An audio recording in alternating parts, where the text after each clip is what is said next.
now for a number of weeks, if not months actually, that they have successfully deported 35,000 people. Well, that number has been static for a little while now, so I would argue why hasn't it gone up? The other thing, of course, is that a lot of those are indeed voluntary, and we are yet to see any flights taking off with people back to France, because, of course, the French just give us a load more. I'll give you this clip now of the moment this ruling was carried out. Therefore, we grant permission to appeal both to Somani and to the Home Secretary against the grant of the interim injunction. OK, well, we're going to go over to Tatiana now, who's got your bulletins for you.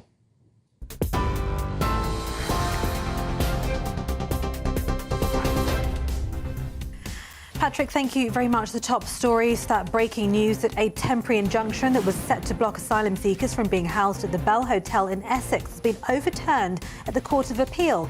They can now stay beyond September the 12th. A councillor for Epping said the government needs to take responsibility for the trauma and disruption, he says, in the Essex town over recent weeks. Battle on behalf of our residents will continue.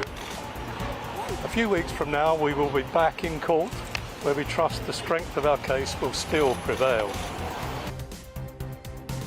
Angela Rayner has reportedly saved £40,000 in stamp duty on her new seaside flat after telling tax authorities it was her main home. However, a spokesperson for Ms Rayner said she paid the correct duty owed on the purchase entirely properly and in line with all relevant requirements.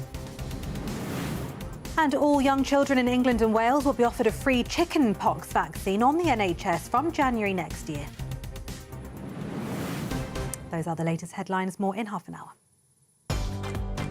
Tune into GB News Radio wherever you are. Online, on DAB digital radio, on TuneIn, on Radio Player and on your smart speaker. Just say, play GB News. OK, right, loads more coming your way. Shortly, I'm going to take you back to that court where the decision was made in favour of the Home Office against essentially the people of Epping, I suppose. I've also got reaction from live outside the Bell Hotel for you, and the reaction is coming in thick and fast now from various prominent politicians. Robert Jenrick has just released a statement. The Shadow Home Secretary Chris Philp has just released a statement. So this is very much all go here. Don't go anywhere. We're going to keep you right up to date with, frankly, one of the most seismic court rulings of recent times. Stay tuned.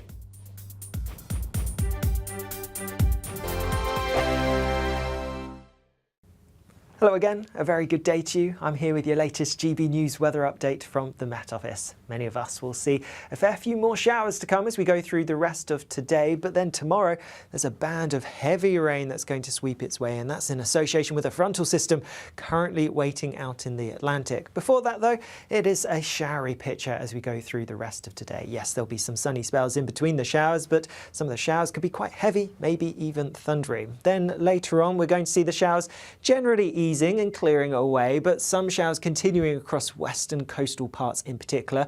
Other places, more central eastern areas, turning largely dry, some clear skies, but towns and cities not seeing temperatures dropping too low, most places holding up in double figures. So a fine start to the day tomorrow, not an especially fresh one either. But not everywhere is going to get off to a fine start. Still some showers across western parts of Scotland continuing through the night and into the morning. Further east, a drier, brighter picture here. Across much of Northern Ireland starting to turn cloudier before that rain pushes its way in later on. And then across much of England and Wales, yes, a few showers for western areas, central and eastern parts getting the day off to a bright, often sunny start. Then as we go through the day, the big talking point is a band of rain that's sweeping its way in from the west. It's going to gradually make its way in, and the rain is going to be pretty heavy on it. And with the heavy rain, watch out as there could be some strong winds. We're talking coastal gales in places, particularly towards the west and southwest. Obviously under the wind and rain, it's going to feel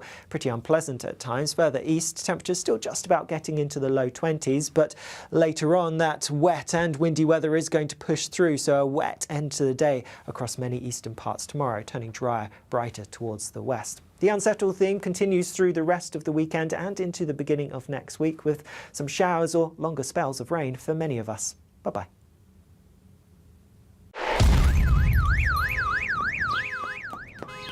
Crash Law 24 sponsors GB News Traffic and Travel Report.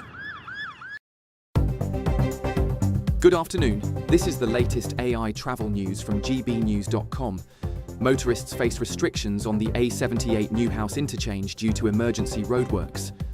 Southbound, a broken-down vehicle delays the A1M between junctions 45 and 44, with 2 lanes closed.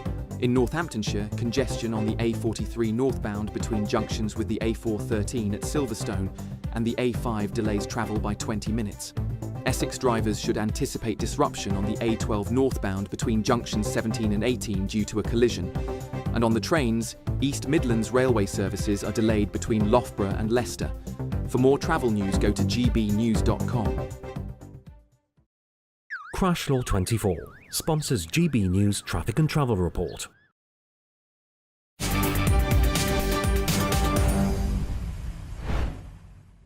Welcome back. We return to that big breaking news, which is that a temporary injunction that would have blocked asylum seekers from being housed at the Bell Hotel in Epping in Essex has been overturned at the Court of Appeal. And we can actually remind you now of the moment that took place. Therefore, we grant permission to appeal both to Somani and to the Home Secretary against the grant of the interim injunction. We allow the appeals and we set aside the injunction imposed on 19 August 2025.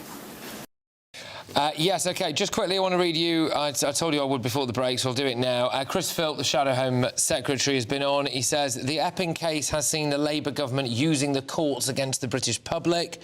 The government even brazenly said in court that the rights of illegal immigrants were more important than the rights of local people.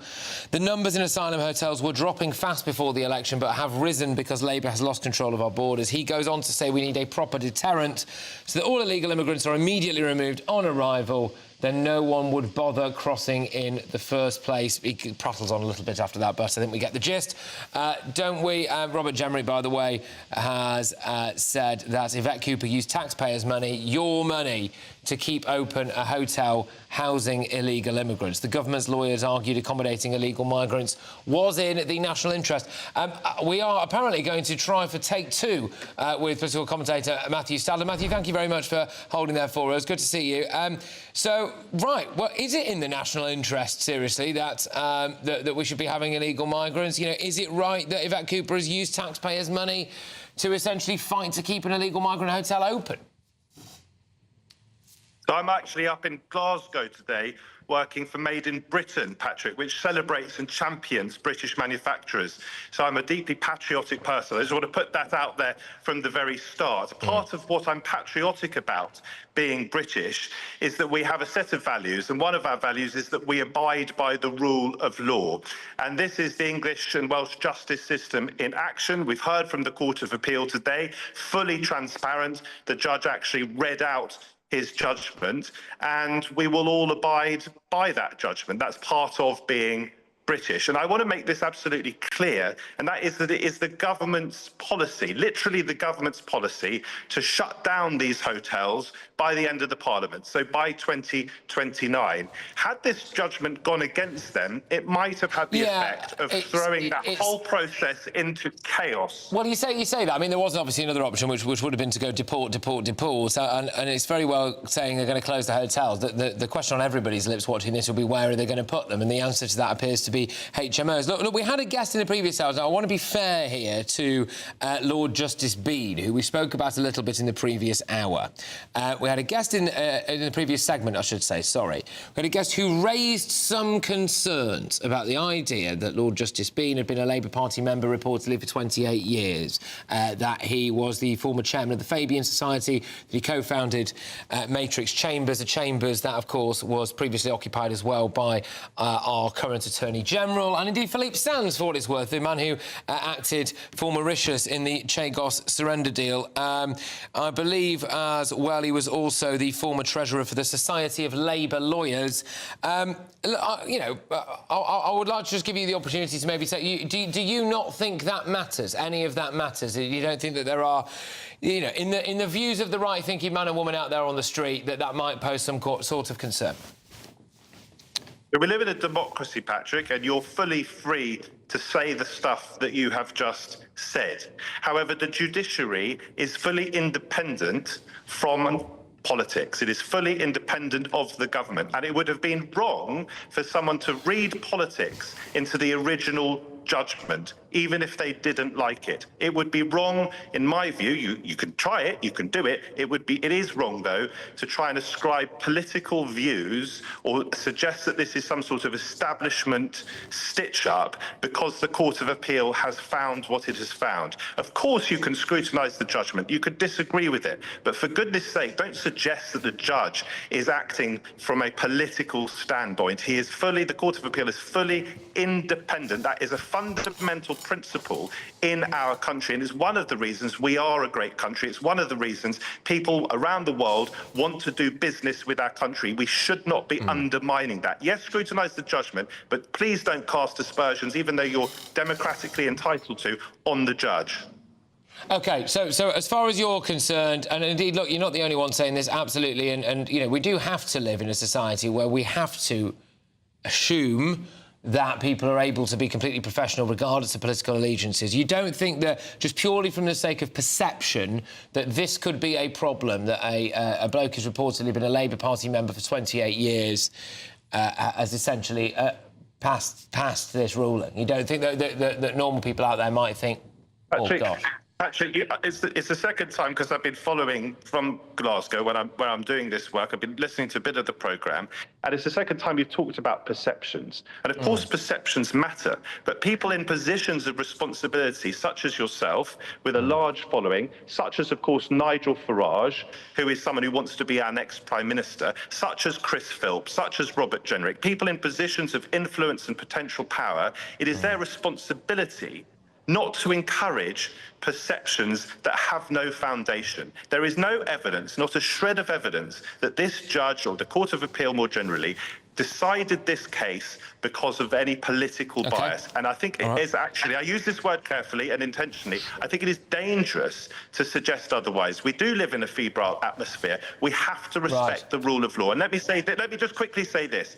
If you disagree with the government's policy on asylum, which you're totally open to do, people watching are totally open to do that. Yeah, I don't think they need your permission, by the way, for that. If you want to protest, if you want to protest, which you're entitled to do in this country, do it outside Parliament. Don't do it outside the current abode of people who will be terrified. OK, well, OK, yeah, I mean, I know that there are a lot of local people that are incredibly terrified as well. Again, that seems to have gone missing there. But Matthew Stadlen, thank you very, very much for joining us. Political commentator there, and, of course, the son of a former British High Court judge.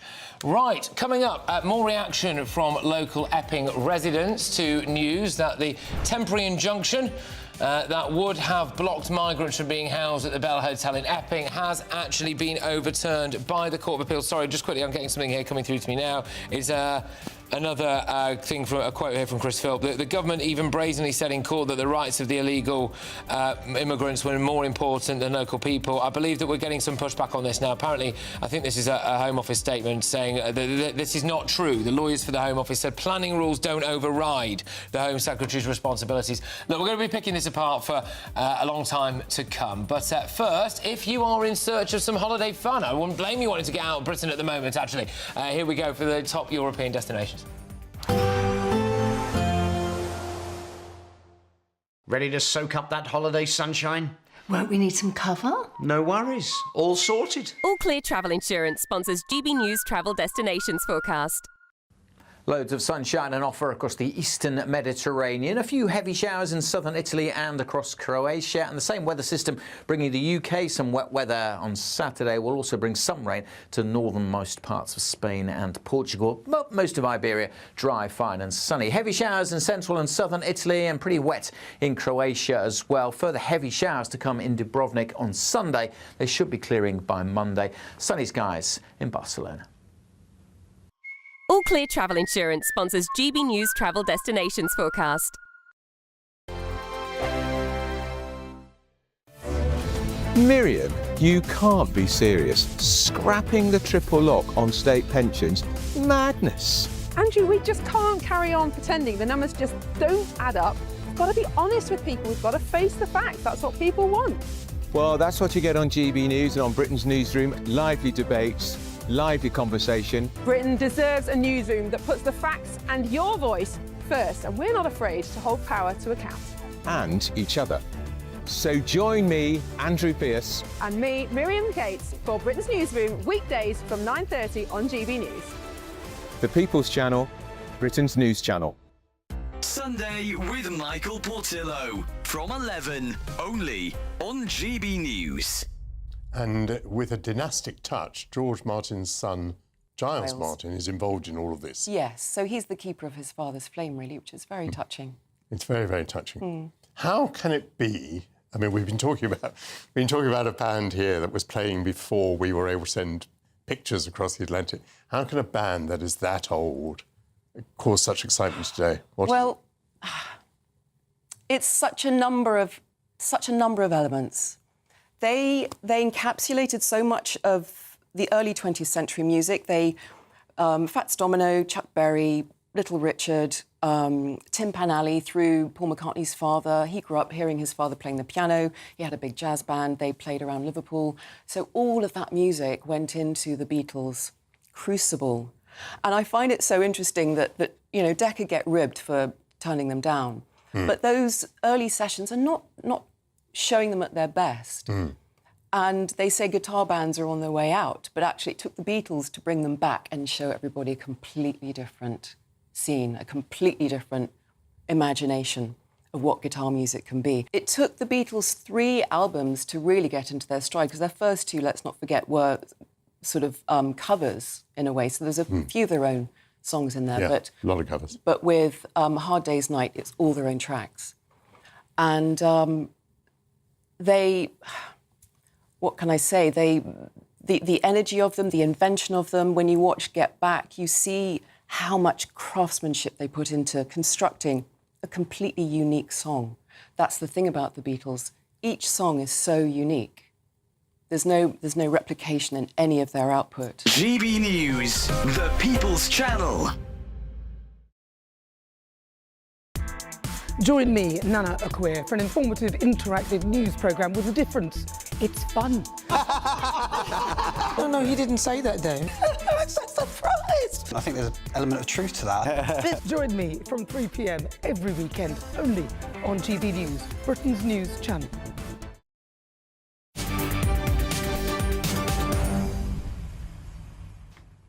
Welcome along, it's Patrick Christie's here in for Martin Daubney. Huge ruling, you all know it by now, of course. It's a landmark win for the Home Office. However, the battle is not over. And joining us now is legal commentator Joshua Rosenberg, also solicitor of note. Thank you very much, always a pleasure. I'm just wondering if, for my viewers and listeners, you might be able to explain to me, please, what the next steps are here then. So it's not been decided for sure, has it?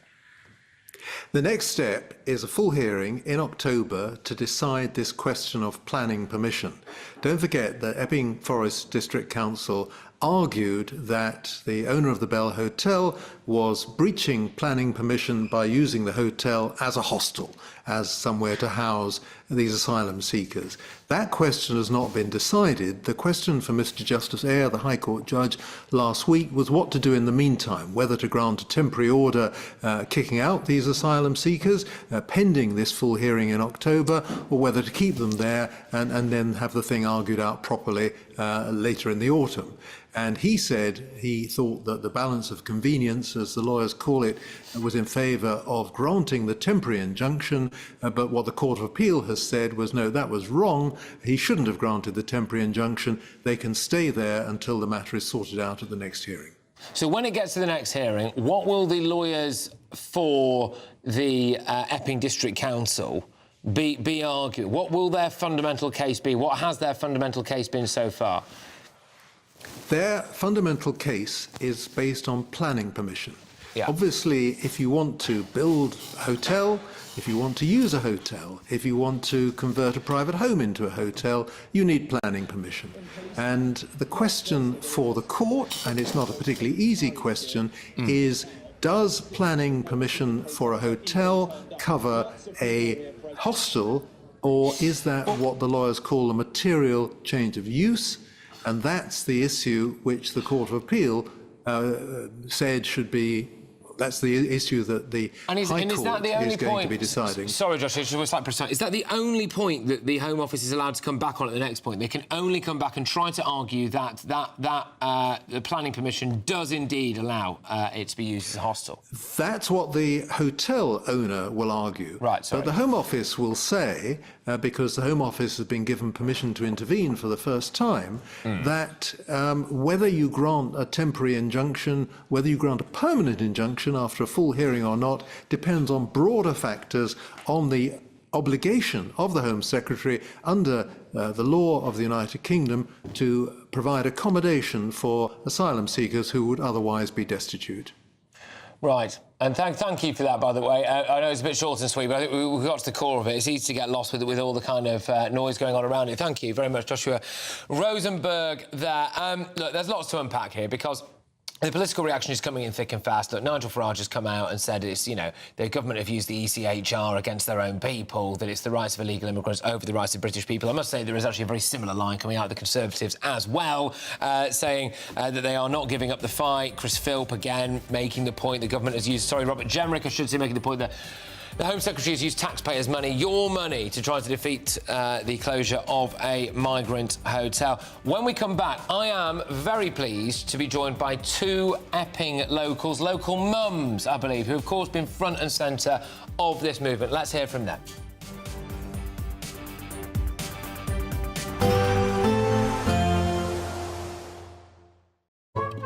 Today's outlook: cool, calm and completely horizontal. Boxed Aircon sponsors the weather on GB News. Hello again, a very good day to you. I'm here with your latest GB News weather update from the Met Office. Many of us will see a fair few more showers to come as we go through the rest of today, but then tomorrow there's a band of heavy rain that's going to sweep its way, and that's in association with a frontal system currently waiting out in the Atlantic. Before that though, it is a showery picture as we go through the rest of today. Yes, there'll be some sunny spells in between the showers, but some of the showers could be quite heavy, maybe even thundery. Then later on we're going to see the showers generally easing and clearing away, but some showers continuing across western coastal parts in particular. Other places, more central eastern areas, turning largely dry, some clear skies, but towns and cities not seeing temperatures dropping too low, most places holding up in double figures. So a fine start to the day tomorrow, and not an especially fresh one either. But not everywhere is going to get off to a fine start. Still some showers across western parts of Scotland continuing through the night and into the morning. Further east, a drier, brighter picture here. Across much of Northern Ireland starting to turn cloudier before that rain pushes its way in later on. And then across much of England and Wales, yes, a few showers for western areas. Central and eastern parts getting the day off to a bright, often sunny start. Then as we go through the day, the big talking point is a band of rain that's sweeping its way in from the west. It's going to gradually make its way in, and the rain is going to be pretty heavy on it. And with the heavy rain, watch out as there could be some strong winds. We're talking coastal gales in places, particularly towards the west and southwest. Obviously under the wind and rain, it's going to feel pretty unpleasant at times. Further east, temperatures still just about getting into the low 20s, but later on that wet and windy weather is going to push through, so a wet end to the day across many eastern parts tomorrow, turning drier, brighter towards the west. The unsettled theme continues through the rest of the weekend and into the beginning of next week, with some showers or longer spells of rain for many of us. Bye-bye. Today's outlook: cool, calm and completely horizontal. Boxed Aircon sponsors the weather on GB News.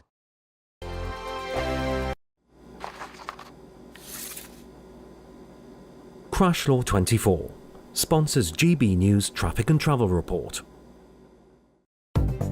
Good afternoon, this is the latest AI travel news from gbnews.com. Motorists should be cautious on the A78 Newhouse interchange due to emergency roadworks, requiring extra journey time. A collision on the M5 northbound between junctions 17 and 16 has caused delays, with 2 lanes closed. In Cambridgeshire, a broken-down vehicle blocks one northbound lane on the A11, with delays expected to clear later. Northamptonshire's A43 northbound is congested between the A41 3 Silverstone and the A5. Hampshire's M27 westbound at junction 8 faces issues due to a broken-down vehicle closing one lane.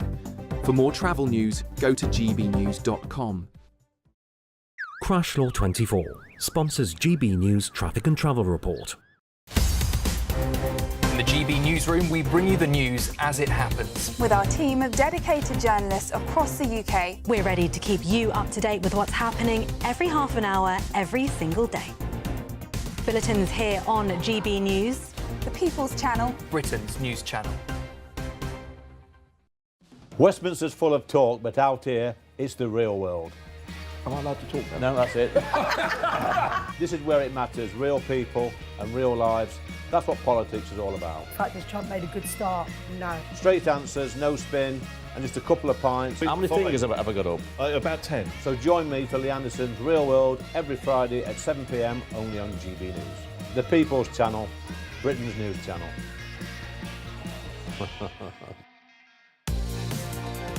Mornings don't have to be tiresome, especially if you have the right company. Wake up to news as it happens, opinion and debate, and of course, a little bit of entertainment too. Because when the kettle's on, we're on. That's Breakfast on GB News, a show worth waking up for. Every morning from 6 a.m. Only on the People's Channel, Britain's news channel. We'll spread the news, you spread the word. Miriam, you can't be serious. Scrapping the triple lock on state pensions? Madness. Andrew, we just can't carry on pretending. The numbers just don't add up. We've got to be honest with people. We've got to face the facts. That's what people want. Well, that's what you get on GB News and on Britain's Newsroom. Lively debates, lively conversation. Britain deserves a newsroom that puts the facts and your voice first, and we're not afraid to hold power to account. And each other.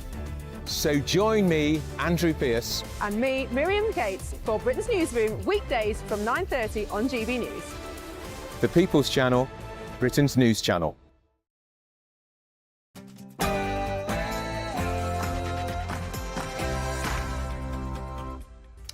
Good afternoon, it's Patrick Christie's here, standing in for Martin Daubney, and there's a heck of a lot on, isn't there? We're going to be with you all the way through until 6 p.m, but we've got to go in with this, though. Therefore, we grant permission to appeal, both to Somani and to the Home Secretary, against the grant of the interim injunction. Well, breaking news. A temporary injunction that would have blocked asylum seekers from being housed at the Bell Hotel in Epping in Essex has been overturned at the Court of Appeal. Throughout the show, we're going to be reacting to this. In fact, shortly, I'm very much looking forward to this. We're going to be speaking to one of the Epping mums, one of the pink ladies that has become synonymous not just with the issues at Epping, but, of course, really right across the country at different migrant hotels as well. But it's not the only story in town, I'm afraid. Because we're also going to be having a bit of this. There's one rule for them and one rule for all of us. Oh, yes, that's right, Angela Rayner. The Deputy Prime Minister has dodged £40,000 in stamp duty on her new East Sussex flat by declaring it as her main residence. I still wonder how she'd fare in Essex. Anyway, after calling for more tax rises, is she a massive hypocrite? And is it one rule for them and one rule for everyone else? By the way, David Lammy also is apparently taking quite a few gifts from the Kuwaitis. So, well done. It's all right for some. All of that is coming your way in the next hour.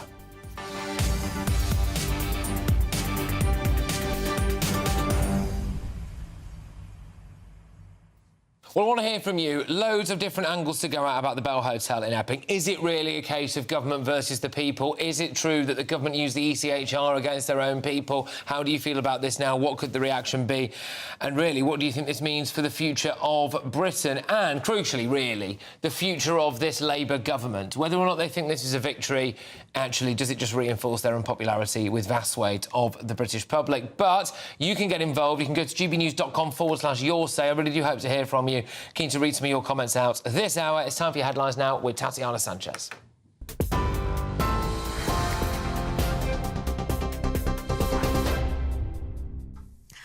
Patrick, thank you very much. The top stories: a temporary injunction that was set to block asylum seekers from being housed at an Essex hotel has been overturned at the Court of Appeal. Samani Hotels, which owns the Bell Hotel in Epping, and the Home Office challenged a High Court ruling that would have stopped 138 asylum seekers from being housed there beyond September the 12th. They can now stay there beyond that date. In a ruling last week, Mr Justice Eyre granted Epping Forest District Council an interim injunction after the authority claimed that Samani Hotels had breached planning rules by using the Bell as accommodation for asylum seekers. After a hearing yesterday, 3 Court of Appeal judges ruled in favour of Samani Hotels and the Home Office today, stating that Mr Justice Eyre's ruling was seriously flawed in principle.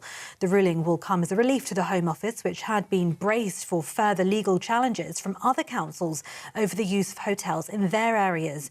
Tory leader Kemi Badenoch claimed Sir Keir Starmer put the rights of illegal immigrants above the rights of British people who just want to feel safe in their towns and communities. Reform UK leader Nigel Farage says the government has used the ECHR against the people of Epping. He says illegal migrants have more rights than the British people under Starmer. Here's the moment the ruling was made today. Therefore, we grant permission to appeal both to Samani and to the Home Secretary against the grant of the interim injunction. We allow the appeals and we set aside the injunction imposed on 19 August 2025. A councillor for Epping said the government needs to take responsibility for the trauma and disruption in Essex over recent weeks. Epping Forest has brought the wider asylum seeker debate into sharp national focus. The concern and motivation of Epping Forest District Council throughout has been the well-being of our local residents. Where we had clarity and resolution, we now have doubt and confusion. However, this is not the end of the matter. While the Court of Appeal has lifted the temporary injunction, the case for the final junction is still to be heard. Our battle on behalf of our residents will continue. A few weeks from now, we will be back in court, where we trust the strength of our case will still prevail. Shadow Home Secretary Chris Philp says it shows the current government has lost control of the country's borders. In the 9 months before the election, the last government closed down 200 asylum hotels. Had that rate of closure continued, right now there wouldn't be any asylum hotels at all. And in fact, the last Conservative government closed down this very hotel before the last election. The reason the Labour government are still using hotels is because they have lost control of our borders. They cancelled the Rwanda deterrent just before it started.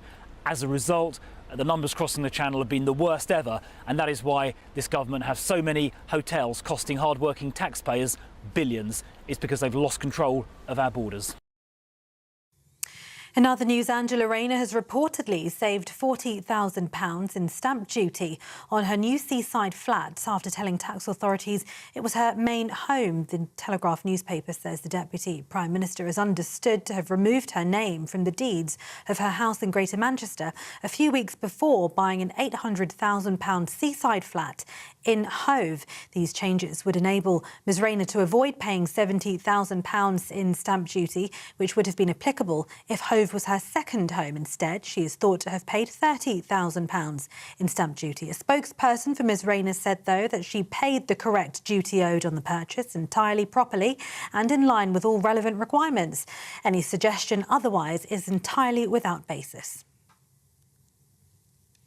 US President Donald Trump has revoked Kamala Harris's Secret Service protection. Ms Harris, as a former vice president, received 6 months of protection after leaving office, according to federal law. But her protection had been extended for an additional year via a private directive signed by then-President Joe Biden shortly before leaving office. The removal of her Secret Service protection comes as she's about to embark on a multi-city, high-profile book tour for her memoir. Now, all young children in England and Wales will be offered a free chickenpox vaccine on the NHS from January of next year. It'll be given as 2 doses at 12 and 18 months of age, combined with the existing MMR jab, which protects against measles, mumps and rubella. A secondary catch-up campaign is planned for slightly older children, so they don't miss out. And a rare snow leopard cub has taken her first steps outside at Chester Zoo. After receiving thousands of name suggestions from zoo visitors and online followers from around the world, conservationists have chosen the name Berry after the river that runs through Nepal, where you would find snow leopards in the wild. With as few as only 4,000 snow leopards estimated left in the wild, it's welcome news for the survival of the species. Those are the latest GB News headlines. For now, more from me in half an hour.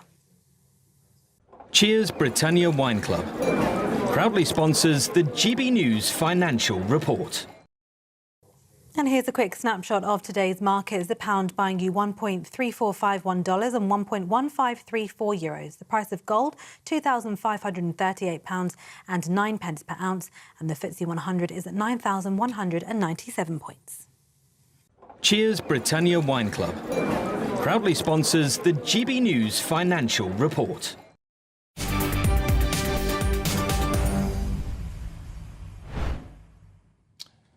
Well, good afternoon. It's Patrick Christie's here in for Martin Daubney. It's the case that's gripped the nation on the issue that's gripped the nation, isn't it? Well, it's just been revealed that a temporary injunction that would have blocked asylum seekers from being housed at the Bell Hotel in Epping, Essex, has been overturned at the Court of Appeal.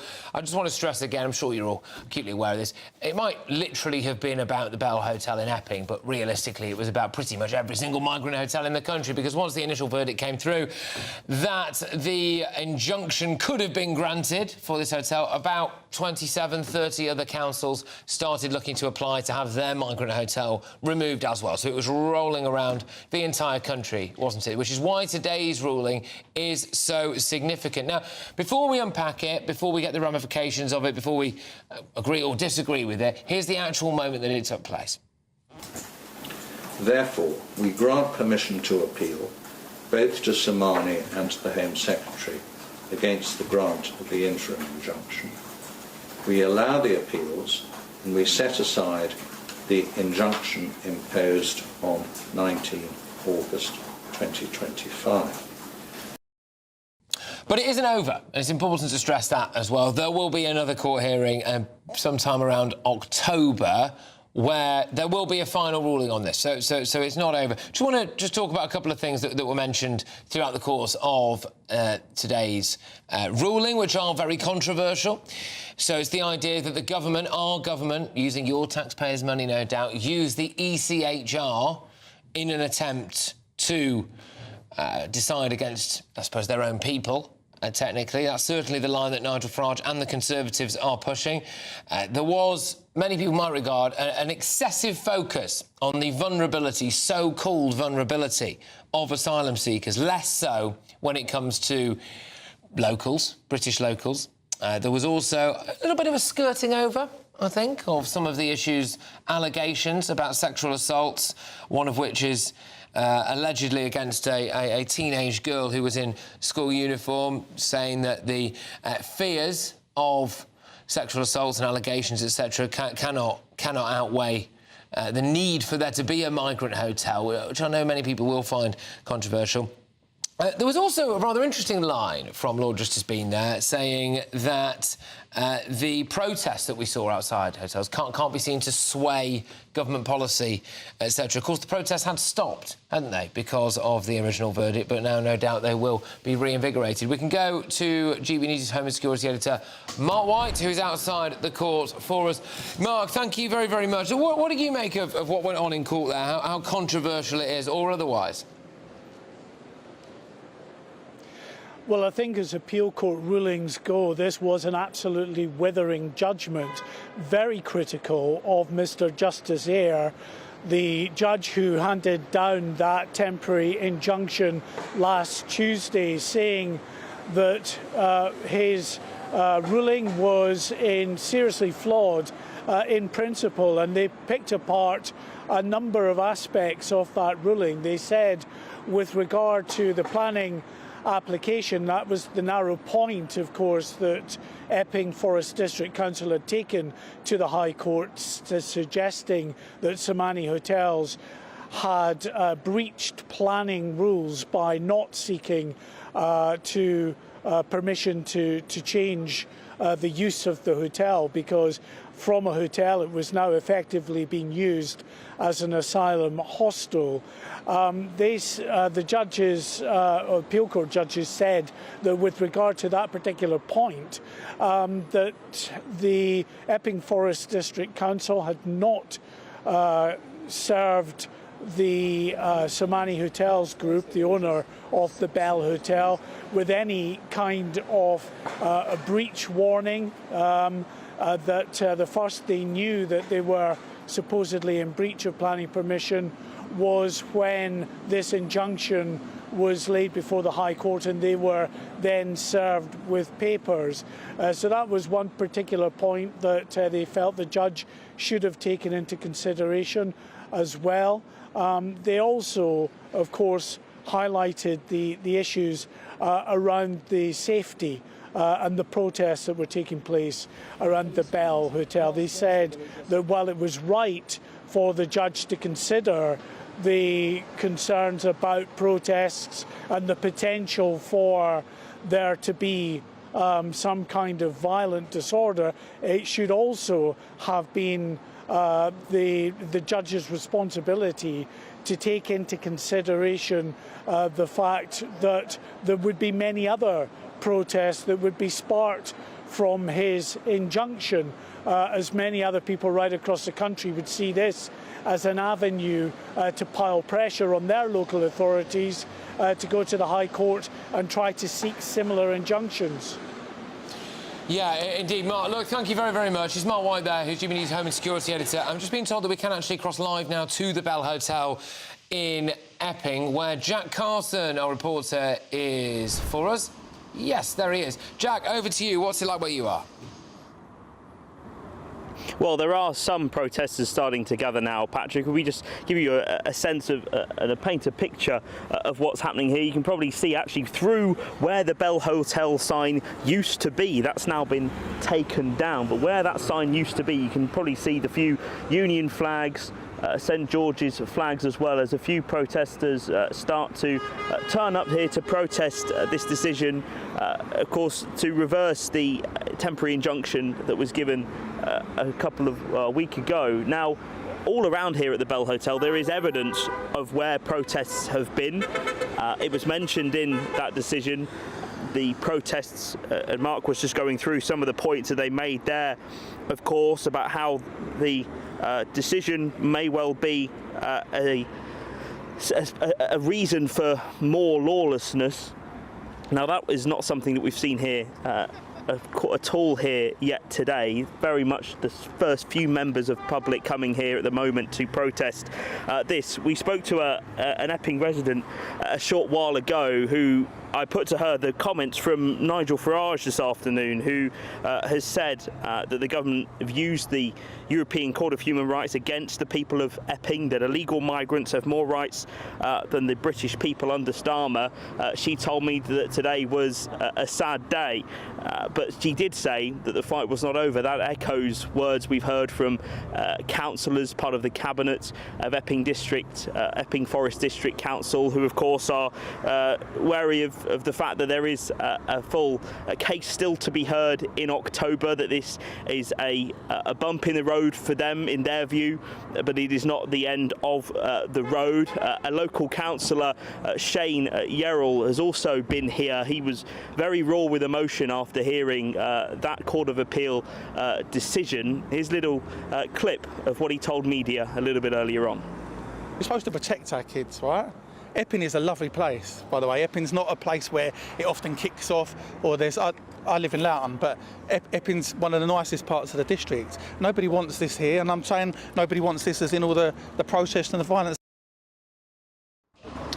Well, yeah, thank you very much. Well, Jack, I can see behind you there appear to be a couple more police cars pulling in as you were talking. They're obviously expecting that there might be some kind of protest or demonstration there later tonight. You know, I think the people of Epping probably quite understandably feeling a bit frustrated, maybe had a bit of hope dangled in front of their faces only for it to be snatched away, even potentially temporarily, because it is not over yet. There is going to be another hearing in October. Can I just ask, where's Yvette Cooper? Where is Yvette Cooper? She's the Home Secretary. This is a huge ruling. She messed up the first hearing because the Home Office did not submit any kind of legal application until after the case had been heard, and was chastised, really, by the judge at the time for that. And then in this one now as well, one of her lawyers used the line that, oh, gosh, you know, it was all done a bit last minute and it is August, etc. Have we heard from Yvette Cooper on this? This is probably the biggest thing to happen in her brief since she came to office. Where is she? I mean, this is fascinating, really. Can you imagine if this was a Conservative Home Secretary? Would it be... and all you've got is silence? Bonkers, really. Let's just bring in now a mum of three who also happens to be a Reform candidate, I believe, from the local area. It's Sarah White. Sarah, thank you very much for joining us. Hello, how are you? OK, what do you make of this thing, your reaction? We're just totally disappointed with everything. We knew this was going to happen. We knew we hadn't won. It wasn't going to be that easy. And I just feel that the government of Great Britain have fundamentally let down women and children, not just women and children, it's everybody. And they've put the rights of asylum seekers above us. And that's just totally wrong. And we are gutted, to be honest.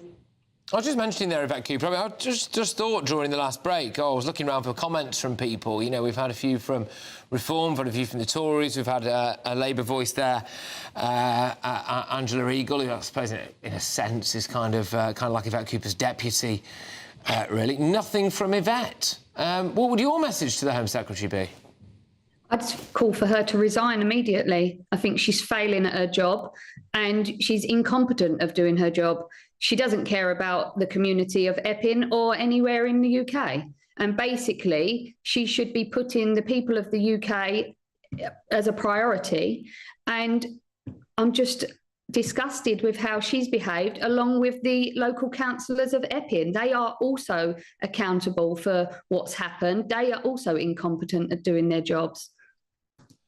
Well, quite. I just wondered what question marks we have here about the Home Secretary. Well, she may or may not be on holiday. Interesting time to go on holiday whilst all of this is happening. Is she too scared to face the British public? Is she too scared to face the British media? It'd be a fascinating time. I mean, surely the Home Secretary cannot continue to remain silent on this issue. I mean, she might want to come out and celebrate what she might regard as some kind of victory. But could you just explain to me, Sarah, whether or not the local people are going to see this as a crushing defeat? Are you going to kind of give up on this now? How are you guys feeling there in and around Epping?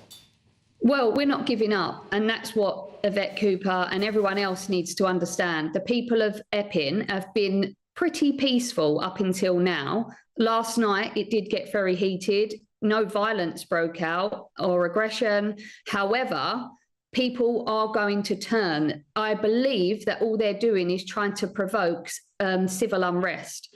And if that's what the government want, they should be careful what they wish for, because people of Great Britain have had enough of being put so far down the pecking order. And we are going to eventually turn, and they won't like it. I mean, even in regards to what if we all stop paying our council tax? You know, that will hit them hard. But people are coming out in their numbers, and as we can see, protests are gaining momentum, and we are the people of Great Britain, and the government needs to understand that they are there to protect us, and they are not doing that at the moment. OK, I mean, is there a plan for this evening? I'm on air again later, 9 to 11 p.m. I mean, I fundamentally hope, and I think people do have a responsibility as well to make sure that they behave themselves at whatever protests, make your voices heard, all of that stuff, you know, and you know, voice, you know, what people might regard as some kind of, you know, quite righteous indignation at some of the things that have happened, not just in this particular ruling, but just generally, really, and about the perception, at least, that Brits are now kind of second-class citizens in their own country at times. But there's still a responsibility to behave in the appropriate way, however strong emotions are. But are there plans this evening, Sarah, for people to go to the hotel? Well, as you could see from just now, people have already started gathering. We did say we don't want to play into the hands of the government, that maybe we shouldn't protest tonight, because are they wanting us to Are they wanting tensions to be high? Do they want it to be that there's multiple arrests? And that's something that we don't want. We don't want people to get arrested. We want the protests to stay peaceful. And it seems to me that as we can protest until we're blue in the face. But the fact of the matter is until we're out of the ECHR and we've got rid of this Labour government, then I don't know how much longer we've got to carry on doing what we're doing. But all I can say is I know that the people of Epping are not going to stop until this hotel is closed down. In saying that, we don't want these people, these undocumented men, put into our community in HMOs, Airbnbs and social housing. That is something that we're not going to put up with either, and we will carry on protesting if that happens. OK, well, Sarah, thank you very much, and it's good to see you. I imagine we might be chatting again in the next couple of days or so. So take care as well tonight. So Sarah White, who's Reform candidate and a mum of three. I do want to read out what we have heard from the Home Office. I know I was saying earlier on, where is Yvette Cooper? I mean, I stand by that. Where on earth is Yvette Cooper? I mean, how on earth can she be absent with all of this? You need to be led at times like this, don't you? She's the Home Secretary. She's got to come out and front up to this. However, we have heard from Dame Angela Regal, who's the Minister for Border Security and Asylum. I'll give you a synopsis, a very lengthy statement, so I'll give you a synopsis of it. We inherited a chaotic asylum accommodation system costing billions. This government will close all hotels by the end of this Parliament. She goes on to say the number of hotels has almost halved since its peak in 2023, and that they've returned more than 35,000 people. So there we go. Right, when we come back, we're going to be talking a lot more about this. It's kind of the big story of the day, isn't it? It's the breaking news from Epping. Just more questions than answers at this point. Let's endeavour to see if we can pose more of those when I come back. Stay tuned.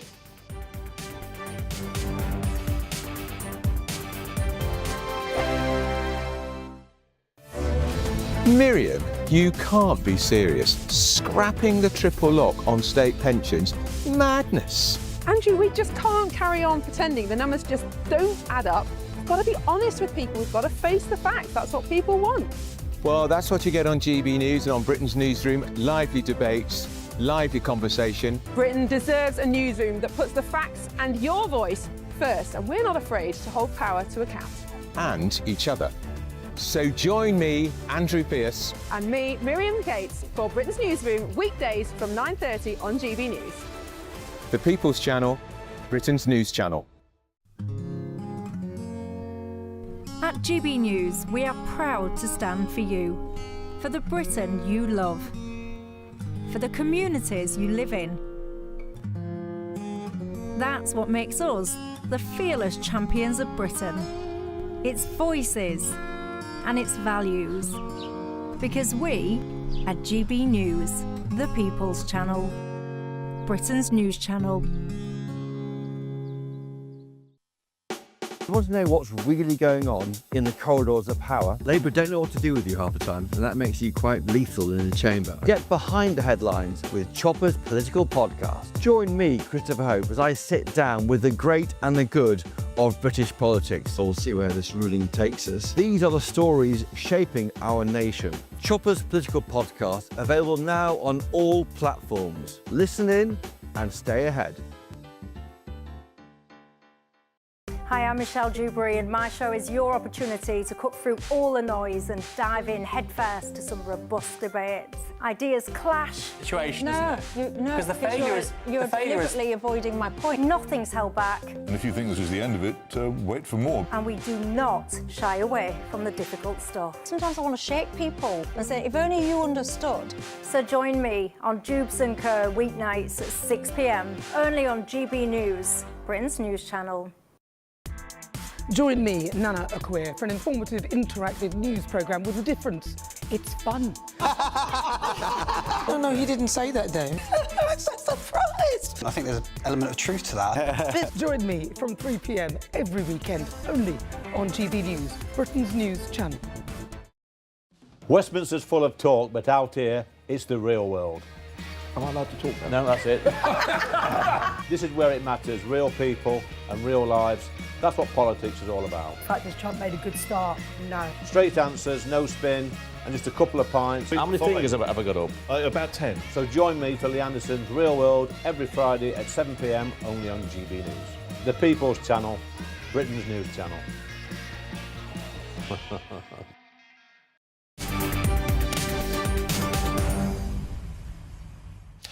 Welcome back. I am Patrick Christie. I'm filling in for Martin Daubney this afternoon. I'm with you all the way through until 6 p.m. We're going to continue rolling this because it is the biggest story of the day, the biggest story of our times, maybe, really. For a second, it looked as though the closures of migrant hotels might actually be being pushed through.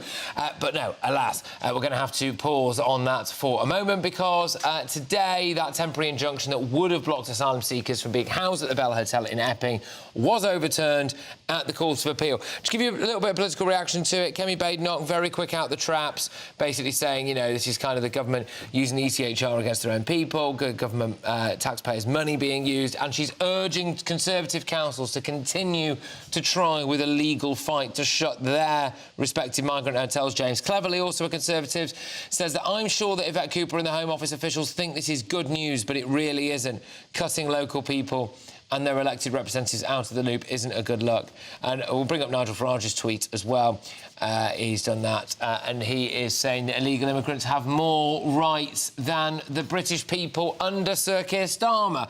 Well, let's bring in now immigration lawyer Ivan Sampson. Ivan, thank you very much. It's always a pleasure to see you. Is there some truth to that, then, that the rights of illegal migrants trump the rights of British people? No, that's not what the ruling was about. And it has nothing to do with the ECHR. Look, have you heard the judgment today? We haven't got the transcript yet, but we'll get that on Monday, no doubt, once council's had a chance to look at any errors, typographical errors in the judgment. But look, there were two reasons for the judgment. One was that the previous court, the High Court, gave too much weight to the fact that they decided that Somani Hotels, the owners of the Bell Hotel, deliberately did not apply for planning consent.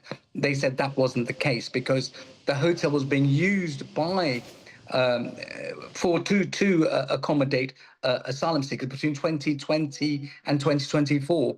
And when planning consent was applied for, there was no response from Epping Forest Council. Furthermore, there was no enforcement action at all between 2020 until when they got the injunction in on the 19th of August.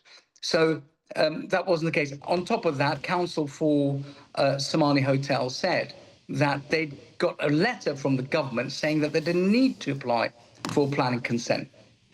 So the Court of Appeals decided that the decision of Lord Chief Justice Eyre was flawed for that reason. The second reason was that this planning, this application was triggered by the protests. Had nothing to do with planning consent. So it was a protest that triggered it.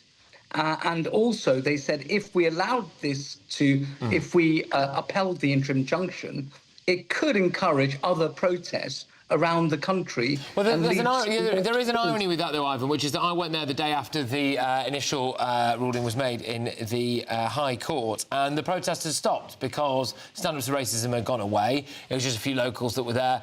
And now what we're going to see is massive protests as a result of this ruling. Can I just pick up on something about the ECHR? And it's an HMRC then, must have them on my brain, but the ECHR.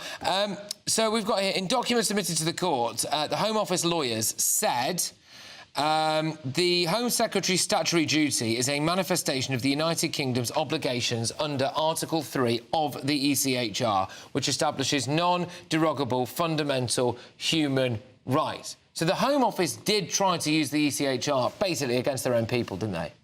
No, they didn't. No, they didn't. I mean, that was in the skeleton argument. I accept that. Yeah. But counsel, in oral submissions, did not raise these arguments, and the court recognised that. Part of the ruling was that we recognised that yes, it was in the submissions, but counsel for the government did not raise that in oral submissions. So that really wasn't something the court took into account. OK. Well, some of the other things that was quite concerning for me in terms of the what we were hearing yesterday as well was that the concerns about potential crimes, and again, these are allegations, but sexual assault is one of the ones here. 2 counts of sexual assault, 1 count of attempted sexual assault, all alleged, and 1 count of inciting a girl to engage in sexual activity. By the way, for reference, that girl, at least at one occasion, allegedly was a 14-year-old girl wearing school uniform. If there is a perception here for the British public that even with allegations such as that currently going through the courts, that is not enough to warrant the closure of a local migrant hotel, I worry about what kind of message that sends about what kind of two-tier Britain, really, that the concerns of locals don't seem to matter. Look, I understand and I sympathise. I've got a daughter. I sympathise completely with the way the local people feel about it. I've always advocated that all asylum seekers should be detained until their asylum applications are decided. That's a huge ask with the resources we have. But they've got to be housed somewhere. And what the government need is a sustainable, accommodating, sustainable plan to accommodate asylum seekers. They don't have one. There is no plan. So, and this person who's committed this, or allegedly committed this offence, should be brought before the law and punished, and that could be it. But you can't close asylum seekers' hotel or ask them to leave the hotel when first they didn't ask to be there. No, none of them said, we want to stay in hotels. Well, Ivan, you know what I'm going to say here now, don't you? Which is that they've overwhelmingly illegally broken into Britain using small boats, having passed through numerous different safe countries. And if they didn't ask to be that in the specific hotel in Epping, all of them know that they're going to be put in some hotel, don't they? That's the point. It's not a shock to any of them. That's why they're coming here, a lot of them, because they're currently living in squalid conditions in France. So, I mean, they might not have thrown a dart at the map of England and landed on Epping, but they knew they were going to be in a hotel somewhere, didn't they? Yes, they did. And first of all, they're not illegal, they're irregular. It's not unlawful. If they're illegal, Patrick, what is the penalty? Tell me the penalty. Well, that's the point. The penalty should be deportation on a mass scale, Ivan, shouldn't it? But unfortunately, that's not what we've got. No, but there isn't one. So when you do something unlawful, there has to be a sanction. You get put in prison, you get a fine, something happens for the unlawful act. There isn't one. So describing it as illegal is simply not true. Well, I'm going to continue to describe it as illegal because I think anyone who's got a brain in their head will think it is. If I let myself into your house at 4 o'clock in the morning uninvited, Ivan, I imagine you would think that's illegal, wouldn't you? Well, yes, but the Refugee Convention is the law which determines whether it's legal or not. Right. And I'm telling you, the law says it isn't. I choose not to care about that. And I think the vast majority of British people now also choose not to care about that. Well, if you heard Prince Charles's speech on this topic, he described it as irregular. He did, yes. The Prince has it right, you don't. Oh, he's a king for a start, and I'm not entirely sure he does. I do. It's all right. I do wonder if whether or not he's ever experienced the delights of living near a migrant hotel in Buckingham Palace. But anyway, thank you very, very much, Ivan. It is always a pleasure. Ivan Sampson, there is an immigration lawyer. Right, I think we can just whiz you over some latest headlines, bulletins with Tatiana Sanchez.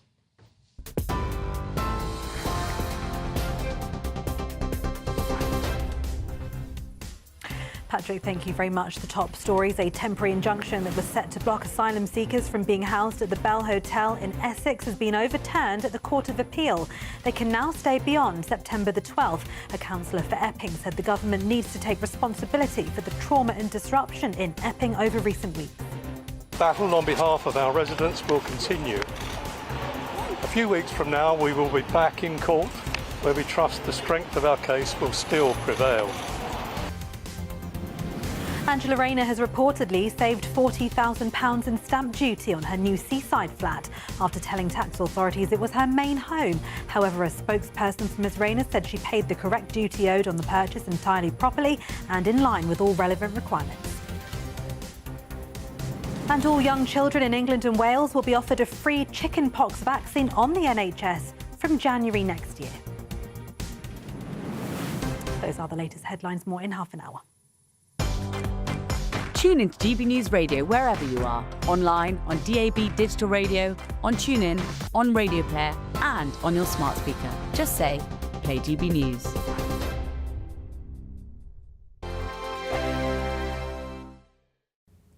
Hello again, a very good day to you. I'm here with your latest GB News weather update from the Met Office. Many of us will see a fair few more showers to come as we go through the rest of today, but then tomorrow there's a band of heavy rain that's going to sweep its way in. That's in association with a frontal system currently waiting out in the Atlantic. Before that though, it is a showery picture as we go through the rest of today. Yes, there'll be some sunny spells in between the showers, but some of the showers could be quite heavy, maybe even thundery. Then later on we're going to see the showers generally easing and clearing away, but some showers continuing across western coastal parts in particular.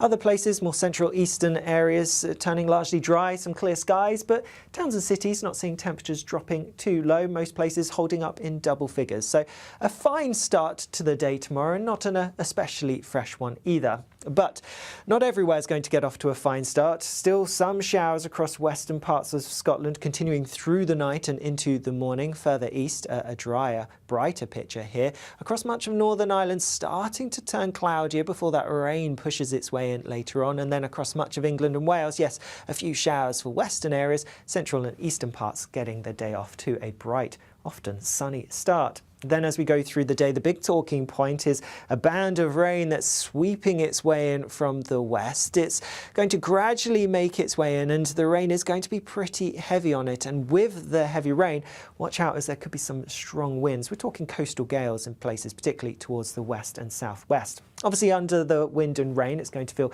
pretty unpleasant at times. Further east, temperatures still just about getting into the low 20s, but later on that wet and windy weather is going to push through, so a wet end to the day across many eastern parts tomorrow, turning drier, brighter towards the west. The unsettled theme continues through the rest of the weekend and into the beginning of next week, with some showers or longer spells of rain for many of us. Bye-bye.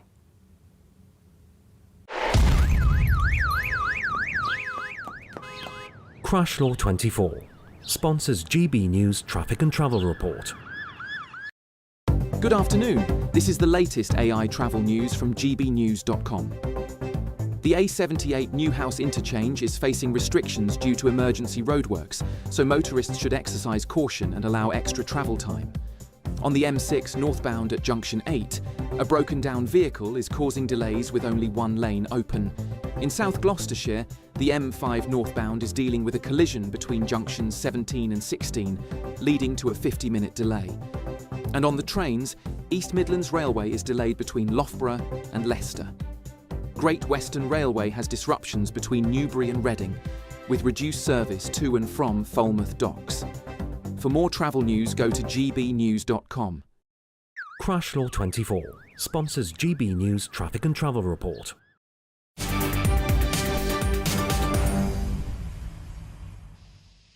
Well, lots of strong feelings about this Epping situation. There seems like there was a light at the end of the tunnel for people who wanted migrant hotels closed in their area, and alas, that has been snuffed out. Just for now, there is another hearing, though, that's going to be in October.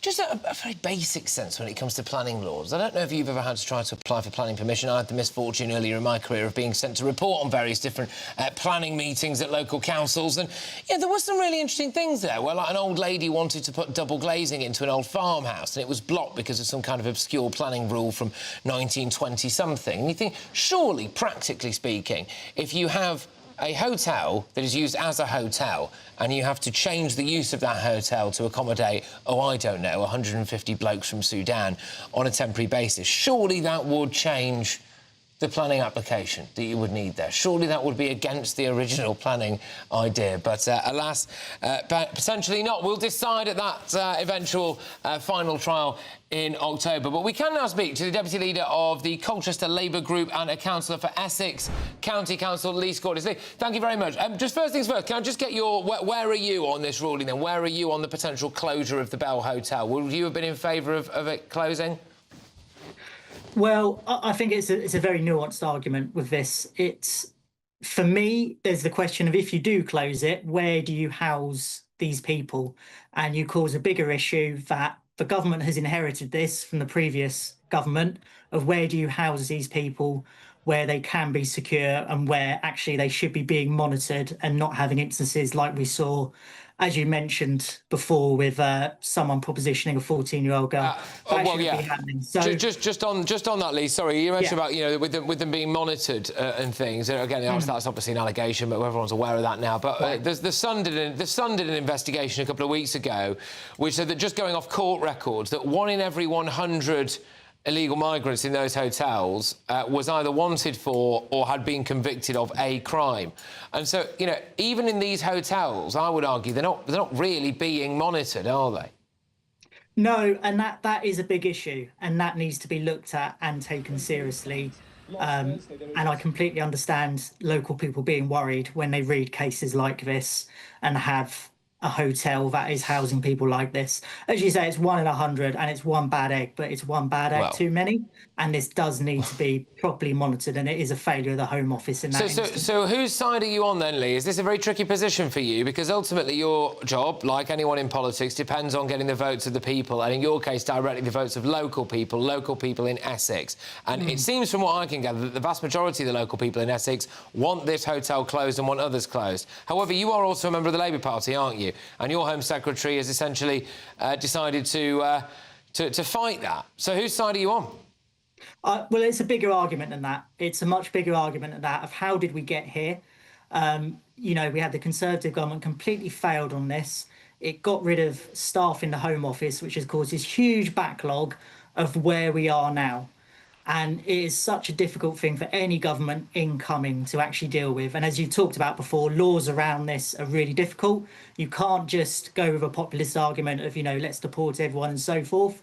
I think in the case of this person who has been a proposition of a 14-year-old, if they are found guilty, I'd rather they're in British prisons rather than being deported and then trying to come over again and committing similar atrocities. Would you really? I mean, let's steer away from this specific guy, but just generally speaking, any criminal of foreign descent. He is an Ethiopian man. Well, in this case, sorry, let me steer away from that. Another completely different individual from, let's say, Eritrea, who arrives in Britain, has been here a number of days and goes on to commit some crimes. Why should we waste British taxpayers' money trying them in this country, housing them in prison in this country, and then, presumably, once they are out of prison, allowing them to live a life on benefits? Why is any of that our problem, Lee? Very simply put, you could deport them and they could jump back on a boat, get through the system and cause some sort of similar atrocity. So rather that it's in our hands where we have control of that personally. Right. You're acting like it's impossible to protect our own borders, Lee. Well, you have to look at what's happening. If this was simple, it would have been solved years ago, and it is clearly very difficult to do. Yeah. Where is it? Do you have any idea where Yvette Cooper is, Lee? I don't know. Do you know? No, I don't. I'm afraid I'm a councillor, so I don't sit in with MPs or minister meetings, unfortunately. So no idea where Yvette Cooper is on this. I imagine the government is just as angry and baffled and wants to get grip of this issue. You don't think it's a problem that she's previously posed with #refugees welcome signs, no? No, I don't. I think what we do have to remember is not everyone coming on the boat is an evil person. There will be some genuine cases there of people who have been through complete hardship, and we have to take in fact what has been happening across the world. The Arab Spring and all the consequences of that, Afghanistan and so forth. And that's all our problem, is it? To consider of where because I look around and I see homeless veterans, I see people that are struggling to get school places, I see people that are struggling to get an NHS appointment. I do see, with respect, that your party's about to clobber us again with taxes, that our energy bills have gone up, and that actually the general state of lawlessness in Britain is pretty bad. I also, quite annoyedly, that we now seem to be the laughing stock of a lot of the world, where we were a once great country. I just wonder really why does people who were affected by the Arab Spring have to come and live in Slough? Well, quite.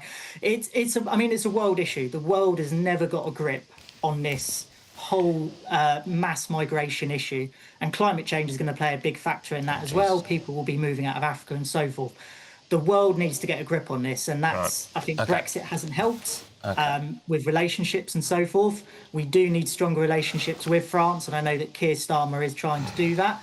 But this is a much bigger issue than, they're all coming here to Britain. They've been rejected by all these different countries. And we should remember that other countries do take more asylum seekers than us. France, yeah, for but they're example, also bigger, does Lee. take more than France us. is 2.5 times the size of Britain as well. And they're also happy to let them live in tents and indeed warehouses, which, of course, will be unconscionable for a lot of people. Yeah, so maybe we should do that. But anyway, Lee, thank you very much, as Lee scored us there.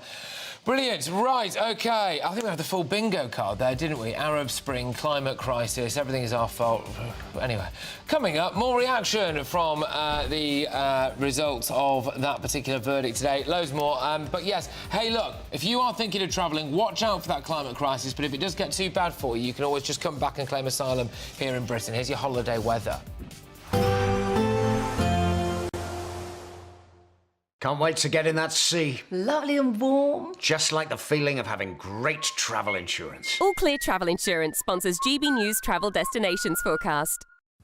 Loads of sunshine and offer across the eastern Mediterranean. A few heavy showers in southern Italy and across Croatia. And the same weather system bringing the UK some wet weather on Saturday will also bring some rain to northernmost parts of Spain and Portugal. But most of Iberia dry, fine and sunny. Heavy showers in central and southern Italy and pretty wet in Croatia as well. Further heavy showers to come in Dubrovnik on Sunday. They should be clearing by Monday. Sunny skies in Barcelona. All Clear Travel Insurance sponsors GB News travel destinations forecast. In the GB Newsroom, we bring you the news as it happens. With our team of dedicated journalists across the UK. We're ready to keep you up to date with what's happening every half an hour, every single day. Bulletins here on GB News. The People's Channel. Britain's news channel. Sunday with Michael Portillo from 11, only on GB News. What do you think is the origin of this palace not being loved by the royal family as a place to live? Well, you see, it's a little bit like an Edwardian hotel in Brighton. It's all long corridors and rooms off them. It's not very friendly as a place, So the Queen and Prince Philip occupied the rooms along the Constitution Hill side. She had half of them and he had the other half. And if ever they came out into a corridor, so it's just not very friendly. And of course, the other thing is that the gardens are now terribly overlooked by the Hilton and other big buildings, whereas the King living at Clarence House, he has a very nice garden there and it's not overlooked at all. I mean, I have seen Prince Philip's rooms because I worked with his office a lot and I did a book about his mother, so I was there quite often. I haven't seen the Queen's rooms, but I'd love to see them. Yes. And at the beginning of Queen Elizabeth II's reign, the palace was not open to the public at all, was it? No, it wasn't. And actually, she didn't want to go and live there either. She was living in Clarence House, but Churchill said that it's sovereign's residence and she had to move in. He forced her to move in. That was quite tricky because the Queen Mother and Princess Margaret were still living there at the beginning. And then they moved into Clarence House a little while later, somewhat before the coronation. The only reason that the palace was open as a public tourist attraction was to make money to pay for the fire damage of 1992 at Windsor Castle. And that was so successful that the opening has gone on ever since, and it raises money for the Royal Collection Trust in order to look after all the treasures which are held by the sovereign for the nation. GB News, the People's Channel.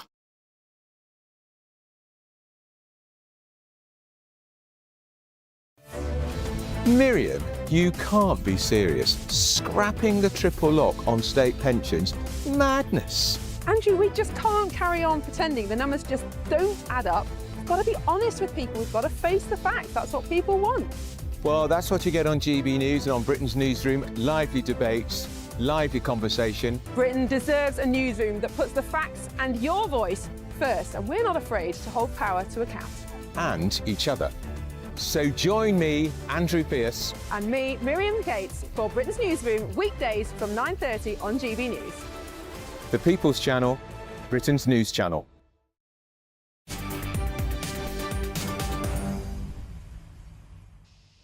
Welcome back. Patrick Christie's here in for Martin Daubney. I just want to keep you up to date on the latest with what has been an absolutely sensational day. I don't know about you, I never really thought that I would see the day where we would see headlines like the Home Office argues that the rights of asylum seekers outweigh the rights of British people. I never thought I would really see headlines along the lines of, you know, allegations of sexual assault and other serious alleged offences are not enough to warrant the closure of a migrant hotel. I'm very concerned that that appears to be where we are now. I am also very, very worried for the sake of just ordinary people out there in Britain who I think already felt a little bit helpless, already felt as though that they'd lost faith and trust in a government that had promised them that they knew how to stop the boats, promised them that they would stop the boats, and has actually seen the number of boat crossings increase. I worry for the sake of a country when we feel as though we can't necessarily always trust those in charge. Then we get today's ruling. It's not over. There's going to be another hearing in October about the closure of migrant hotels based around planning laws. Just logically, as far as I can tell, if you want to change the use of a building from one thing to another thing, that would require planning consent, and therefore I don't really see how a migrant hotel that did not get specific planning permission to become a migrant hotel can actually do that. What I will say here, though, is I think there's a lesson to be learned. And there's a lesson to be learned from complacency.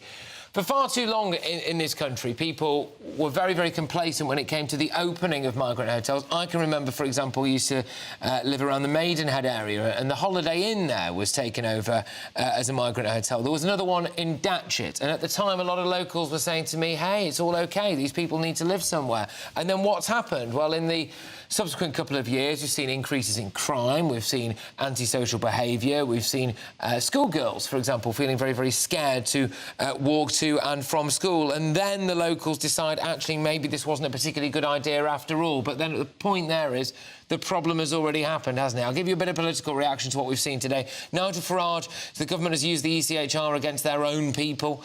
That's what he says. James Cleverly says this is not the victory that Yvette Cooper and the Home Office think it is. Cutting local people and their elected representatives out of the loop isn't a good look. Robert Jemrick says it's an extremely disappointing decision. Yvette Cooper used taxpayers' money, your money, to keep open a hotel housing illegal immigrants. Again, I will stress, we have heard from the Home Office through the forum of Dame Angela Regal. She says that this was an inherited situation and they want to close all the hotels. However, we have not heard anything from the Home Secretary, and that really is quite telling. Where is the Home Secretary? Does anyone know where she is? Is she still on holiday?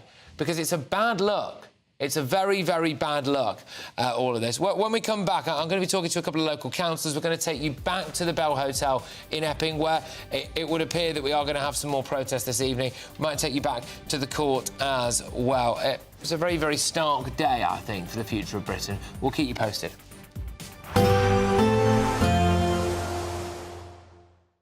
Expect warm spells with the odd rude interruption. Box Boiler sponsors the weather on GB News. Hello again, a very good day to you. I'm here with your latest GB News weather update from the Met Office. Many of us will see a fair few more showers to come as we go through the rest of today, but then tomorrow there's a band of heavy rain that's going to sweep its way, and that's in association with a frontal system currently waiting out in the Atlantic. Before that, though, it is a showery picture as we go through the rest of today. Yes, there'll be some sunny spells in between showers, but some of the showers could be quite heavy, maybe even thundery. Then later on, we're going to see the showers generally easing and clearing away, but some showers continuing across western coastal parts in particular.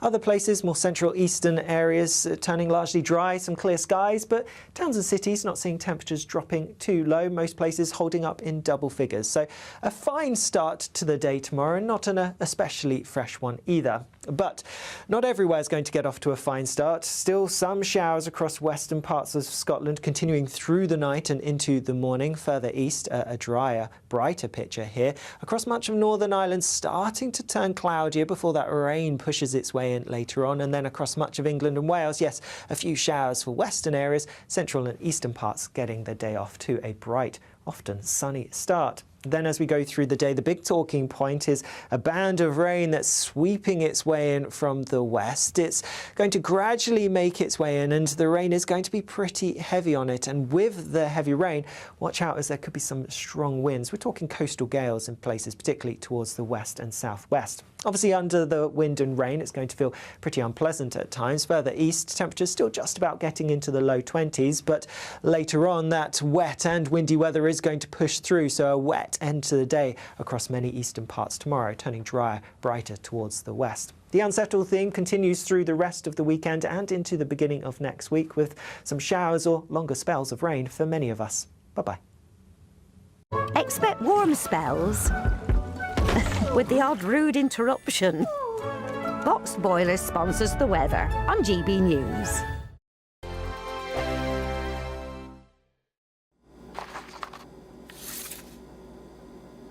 Crash Law 24 sponsors GB News Traffic and Travel Report.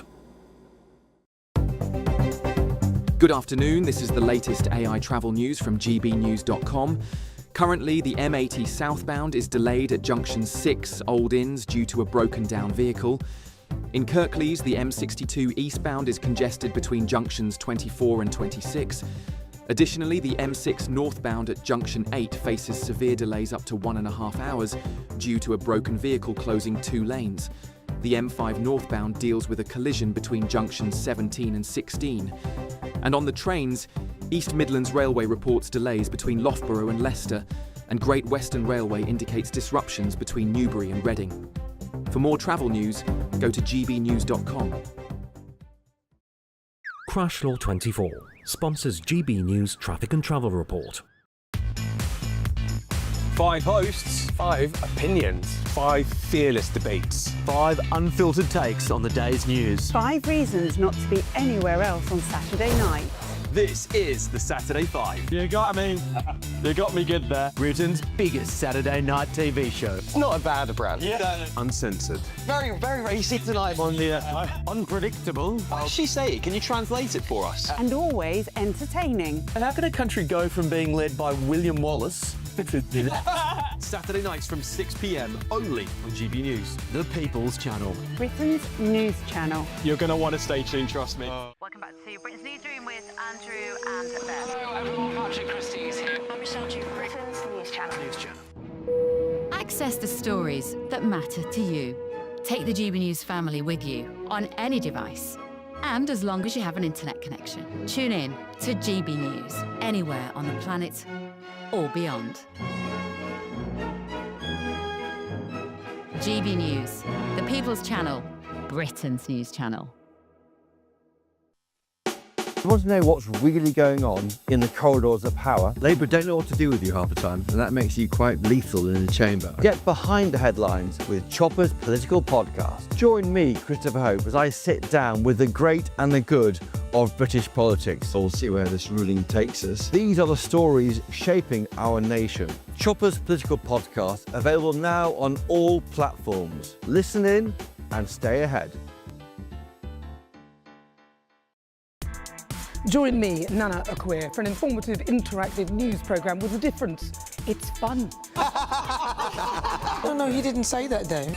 I'm so surprised. I think there's an element of truth to that. Join me from 3 p.m. every weekend, only on GB News, Britain's news channel.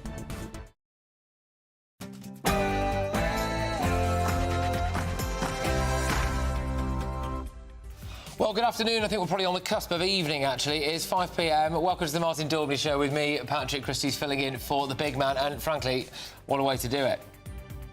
Therefore, we grant permission to appeal, both to Somani and to the Home Secretary, against the grant of the interim injunction. It's the big news today. It'll probably be the big news tomorrow, and dare I say, it'll be the big news for the next few weeks as well. It is that the temporary injunction that would have blocked asylum seekers from being housed at the Bell Hotel in Epping in Essex has been overturned at the Courts of Appeal. Serious question marks over that ruling, and also, as well, serious question marks about the person who delivered it as well. But throughout the show, we're going to be reacting to that news, what it means not just for the people of Epping, but really for the people of Britain as a whole. But it's not the only story in town. There's one rule for them and one rule for all of us. Well, there is indeed, I'm afraid, Deputy Prime Minister, because Angela Rayner has dodged £40,000 in stamp duty in her new East Sussex flat by declaring it as her main residence. Has she been entirely honest about that? There are some conflicting reports about where she said her main residence was. She is, of course, calling for more tax rises. Is she a massive hypocrite? We're going to be talking about that. David Lammy also received about £35,000 worth of gifts from the Kuwaitis. Nice work if you can get it. It includes perfume, though. I mean, I think if someone decided to give me several £1,000s worth of perfume, I might be wondering what they were trying to tell me. But we're going to be talking about that. And we're going to be talking to a man as well who's been painting St George's flags on potholes. So all of that and much more after your bulletins.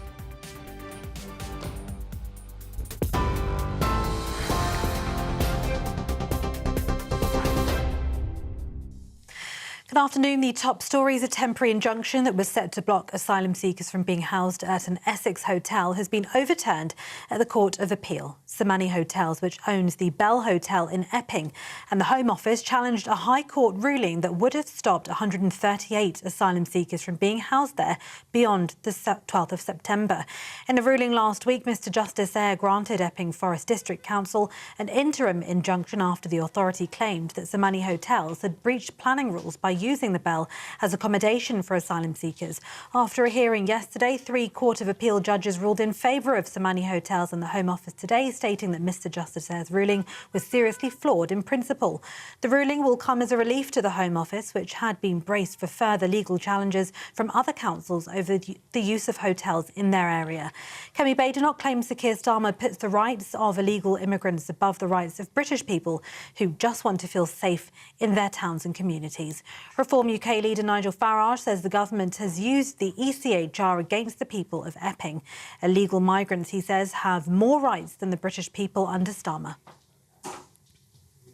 A councillor for Epping said the government needs to take responsibility for the trauma and disruption in the Essex town over recent weeks. Epping Forest has brought the wider asylum seeker debate into sharp national focus. The concern and motivation of Epping Forest District Council throughout has been the well-being of our local residents.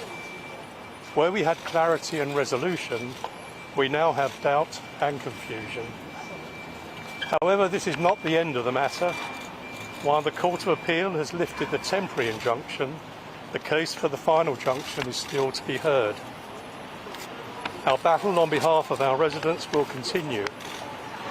A few weeks from now, we will be back in court, where we trust the strength of our case will still prevail.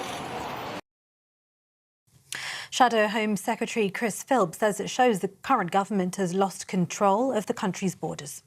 In the 9 months before the election, the last government closed down 200 asylum hotels. Had that rate of closure continued, right now there wouldn't be any asylum hotels at all. And in fact, the last Conservative government closed down this very hotel before the last election. The reason the Labour government are still using hotels is because they have lost control of our borders. They cancelled the Rwanda deterrent just before it started. As a result, the numbers crossing the channel have been the worst ever, and that is why this government has so many hotels costing hard-working taxpayers billions. It's because they've lost control of our borders. Angela Rayner has reportedly saved £40,000 on stamp duty in her new seaside flat after telling tax authorities it was her main home. The Telegraph newspaper says the Deputy Prime Minister is understood to have removed her name from the deeds of her house in Greater Manchester a few weeks before buying an £800,000 seaside flat in Hove. These changes would enable Ms Rayner to avoid paying £70,000 in stamp duty, which would have been applicable if Hove was her second home. Instead, she's thought to have paid £30,000 in stamp duty. But a spokesperson for Ms Rayner said she paid the correct duty owed on the purchase entirely properly and in line with all relevant requirements. Any suggestion otherwise is entirely without basis. In other news today, US President Donald Trump has revoked Kamala Harris's Secret Service protection. Ms. Harris, as a former vice president, received 6 months of protection after leaving office, according to federal law. But her protection had been extended for an additional year via a private directive signed by then-President Joe Biden shortly before leaving office. The removal of her Secret Service protection comes as she's about to embark on a multi-city, high-profile book tour for her memoir. Back home, all young children in England and Wales will be offered a free chickenpox vaccine on the NHS from January next year. It'll be given as 2 doses at 12 and 18 months of age, combined with the existing MMR jab, which protects against measles, mumps and rubella. A secondary catch-up campaign is planned for slightly older children, so they don't miss out. And a rare snow leopard cub has taken her first steps outside at Chester Zoo. After receiving thousands of name suggestions from zoo visitors and online followers from around the world, conservationists have chosen the name Berry after the river that runs through Nepal, where you would typically find the snow leopard in the wild. With as few as only 4,000 snow leopards estimated left in the wild, it's welcome news for the survival of the species. Those are the latest headlines. For now, more in half an hour. Cheers Britannia Wine Club proudly sponsors the GB News Financial Report. And here's a quick snapshot of today's markets. The pound will buy you $1.3505 and €1.1542. The price of gold is £2,552 and 19 pence per ounce, and the FTSE 100 is at 9,198 points. Cheers Britannia Wine Club proudly sponsors the GB News Financial Report.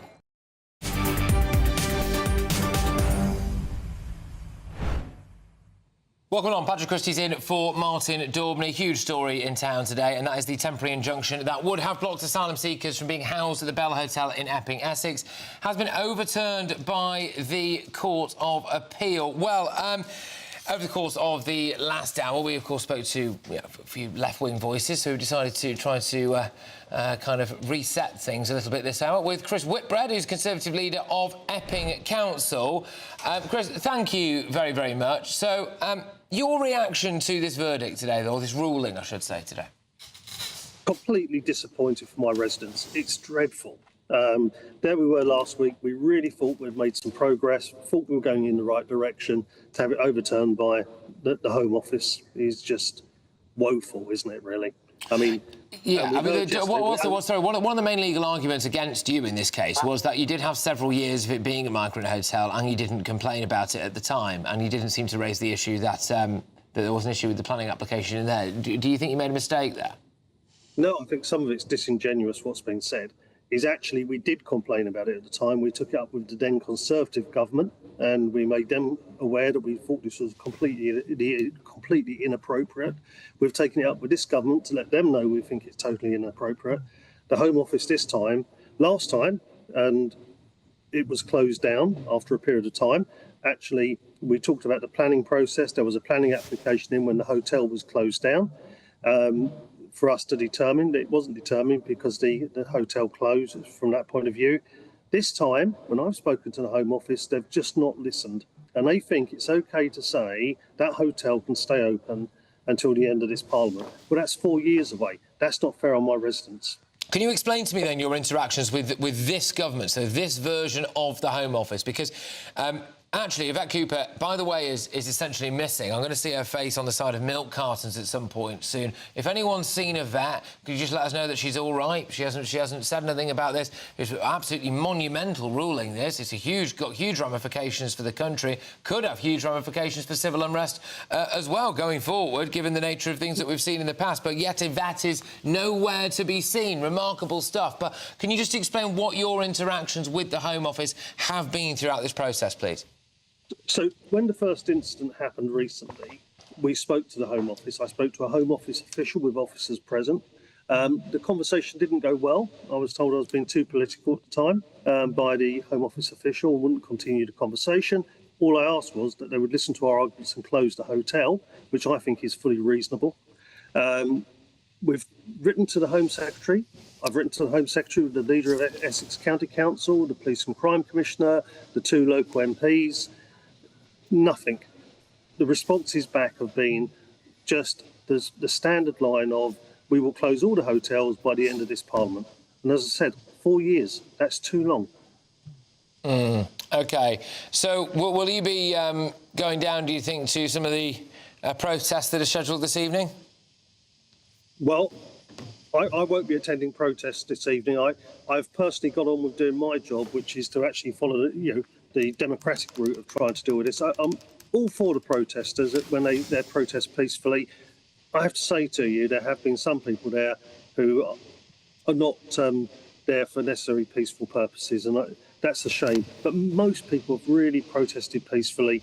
But I have to say to you as well, never forget the quiet people, the people who don't go on protest. They actually come up to me in the street every day and say, look, we agree with you, we want that hotel closed, we just don't want our town disrupted. You've got to take them into account as well. So mine is a very fine line. I won't go on a protest, never been on a protest in my life. What I am working is tirelessly to try and resolve the problem, which is to get that hotel closed. And what I will be doing, as soon as I meet with officers on Monday morning, is we're reviewing all the options of what we could take next in order to get this hotel closed, including if we have to go to the Supreme Court.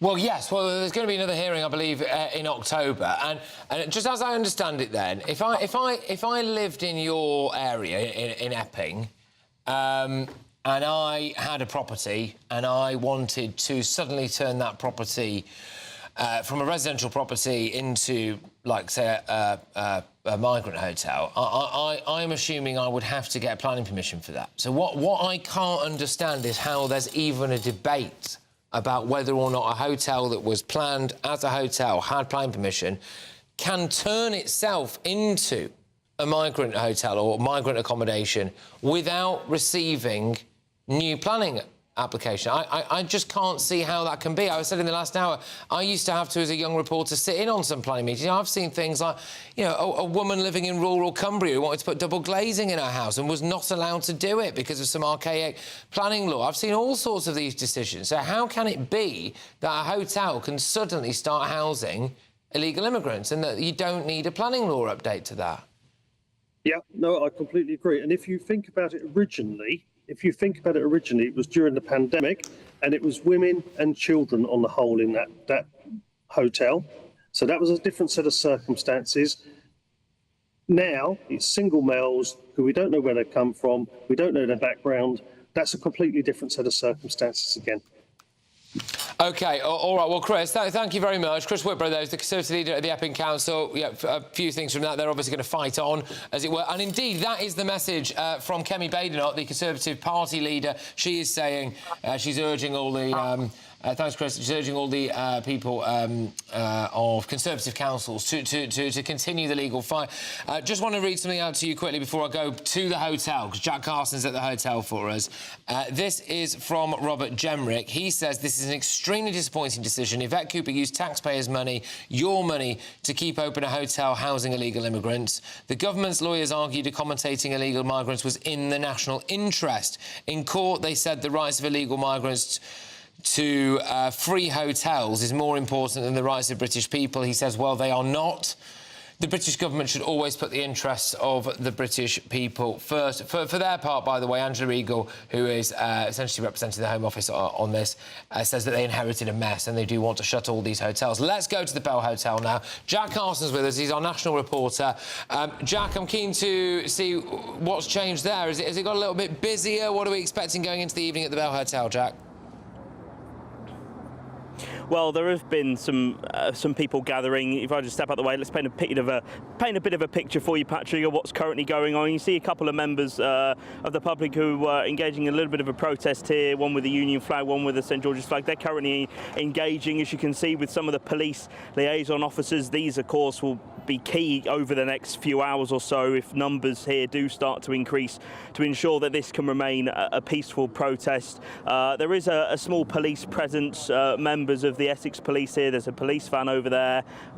There's a couple of police cars around and some more officers engaging in conversation with the few protesters that have turned up. Of course, the protests that have taken place here, very much part of that ruling. reflect on some of the things that were said in that ruling.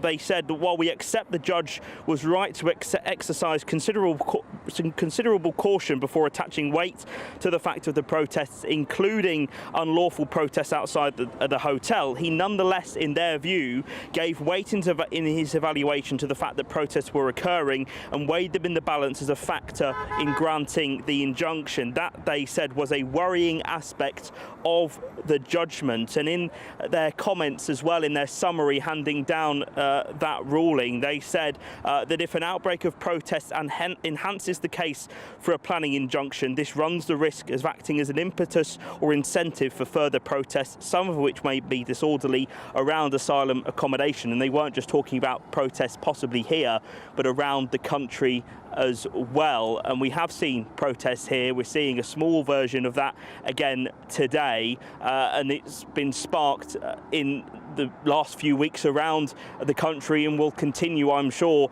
to continue over the next few weeks and months, as of course we await to see what the decision is of the main trial on this case in October. Now, we have been speaking to a local Epping resident. She's called Anna Hall. Let's take a listen to what she told us earlier on. I am disappointed with the judge's decision today. However, I listened to the reasoning behind it and I can understand how they've come to that decision. It's not the end of the road for Epping or the Bell Hotel. It's part of a long journey and we've still got the full trial in October. Absolutely. Well, Jack, thank you very much, and thank you, I believe it was Anna there as well, for talking to us and making her views clear. So Jack Carson is our national reporter who's at the Bell Hotel in Epping. We'll be going back and forth there as the evening progresses. We spoke to a couple of Epping residents earlier on and they said that they were planning on attending that hotel later tonight. Now, what that lady said there was the Epping resident, Anna, I think it was about that she kind of understood the judge's ruling, but she was disappointed with it. Well, earlier on today, we spoke to Stephen Barrett, who's a barrister of note. Yeah, he made a point that raising certain questions about one of the judges in this case is Lord Justice Bean, who was the man who actually read out the ruling there. Now, look, hey, like I've said multiple times, we have to live in a country where we hope that judges are able to leave whatever political views they may have at the door and just do their job, i.e. that they are above contempt. However, I think it is unrealistic for the British public to just feel as though the judge with a 28-year Labour Party membership, the former chairman of the Fabian Society and one of the founders of Matrix Chambers, a chamber that, of course, had Lord Hermer in it, and Philippe Sands, who was the lawyer for Mauritius over the Chagos Surrender Act. I just wonder how realistic it really is to expect the British public to ignore all of that when they are considering this ruling as well. But maybe someone who can shed some light on this, or indeed other aspects of the Epping case, is former Labour Party advisor James Matthewson. James, thank you very, very much. Could we just deal with that first issue first there, which is that I think I worry that it's very easily been allowed to become the case where, you know, you look at this judge's track record, 28-year Labour Party member, and you listen to what he has to say there, and it will make it very easy for people to question whether or not there is any issue with this ruling whatsoever. I'm not saying there is. I'm just saying it's the court of public opinion, James, isn't it? It is. I understand that. It's the same in every case, every kind of case where a judge is involved, and people look at the judge and wonder what their personal opinions are and if that has influenced the decision in any way. But that's part of our system. Like, we've just got to live with that. We have to understand. I mean, the only other alternative is to ban judges from being party members, ban them from having memberships or ever being involved in politics. I do wonder. I wonder on this particular case, given the fact that this is obviously the Home Office versus, partly the Home Office versus Epping, whether or not it was entirely wise to have had a man with a track record of Labour Party support, and indeed it would appear we got quite close ties, certainly when it comes to the idea of Matrix Chambers, with our own Attorney General, whether or not maybe he should have recused himself. I don't think so. I don't think there's any need. It's the same with every judge. And it kind of delves into once you start kind of pulling at that thread, you don't stop. because you end up into the kind of realm of conspiracy, and then you question every single judge. Of course, these judges at top level, especially things like the Court of Appeal, those supreme governance and judicial system, top level kind of jurisdiction professionals, they all know each other. They've all worked together. Well, but I would argue that's part of the problem, James, because as the former treasurer as well of the Society for Labour Lawyers, I think the point here is that they might know each other, and they might all know each other from the Labour Party, mate. Well, I mean, if they did, what's the problem? Do you think they're doing a favour for each other? Well, wouldn't that be the implication, potentially? Well, I mean, you could put that implication out there and ask the question. Yeah, I would find that fascinating. I don't know why anybody, at the same time, we have to, why don't we ask these questions about judges who have Conservative Party connections? Well, we do. We do, and we would. And this is it. This is why it's worth asking. Again, look, I'm not suggesting that this guy is in any way compromised. What I'm saying is I think it's been a little bit silly to, in a case of this magnitude and this importance, to allow these questions to be asked. I also do think it's what I would say to you, James, is if this was the polar opposite situation, which is that if they found against the Home Office today, and one of the judges who had found against the Home Office had been a 28-year member of the Conservative Party, or say had recently joined Reform, and had been a Conservative Party chairman and all of that stuff. I mean, I know what you would be saying now, so I don't think asking the question is unfair. I don't think I would, because when it comes to the law and things like that, these are very difficult areas to try and police and govern and understand. I'm not a legal professional. I don't know the ins and outs of those things, but at the same time, I don't personally have a concern, because I know there's checks and balances there, and I know that these rulings more often than not are based on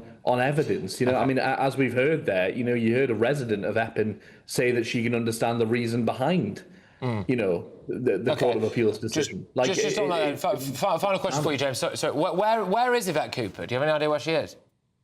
I've no idea, but I'm hugely disappointed with the Labour government. I think at the moment, and I want to make this clear to your viewers, politicians of every colour and creed around this issue cannot be trusted, right? We're listening to the Labour Party, who wants to try and sound tough on immigration because they're concerned about reform, right? And the Home Office, who are trying to walk two paths at the same time, which makes no sense.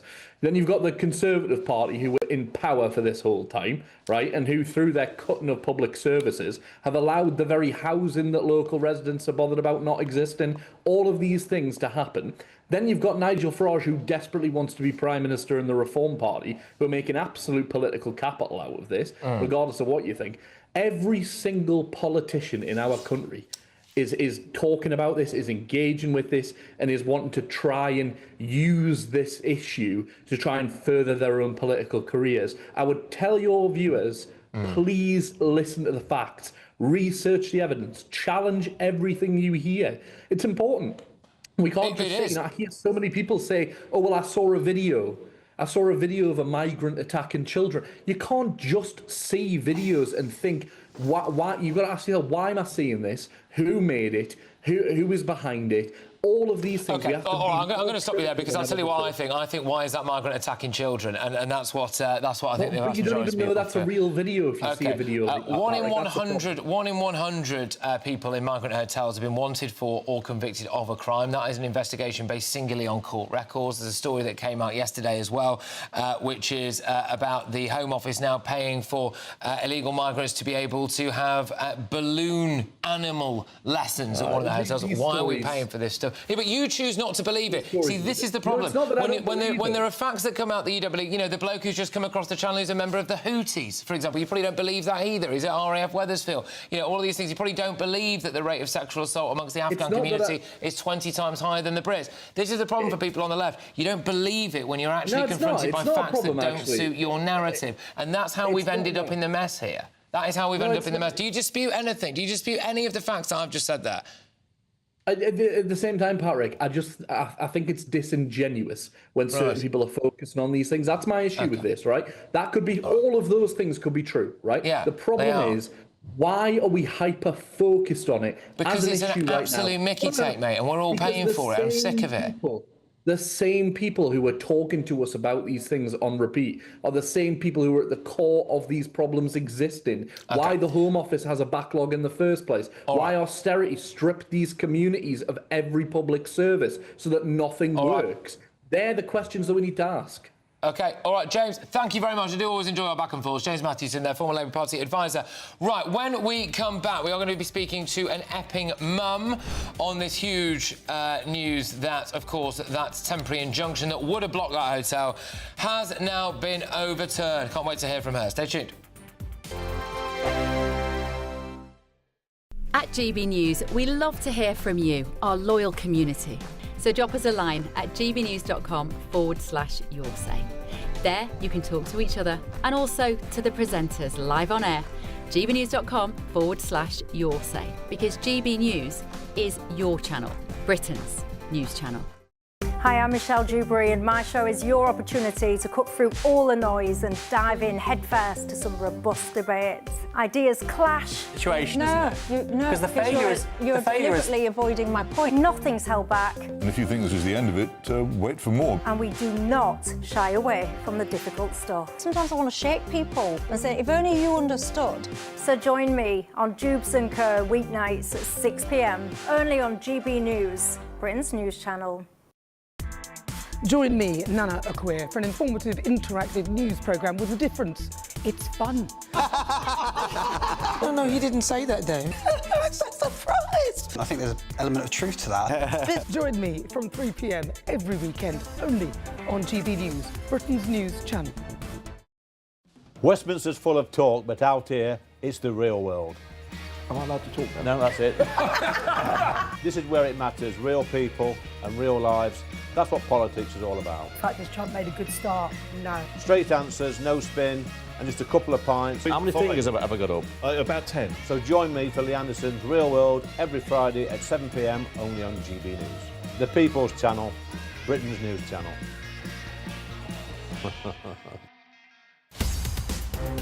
In the GB Newsroom, we bring you the news as it happens. With our team of dedicated journalists across the UK. We're ready to keep you up to date with what's happening every half an hour, every single day. Bulletin's here on GB News. The People's Channel. Britain's news channel. Mornings don't have to be tiresome, especially if you have the right company.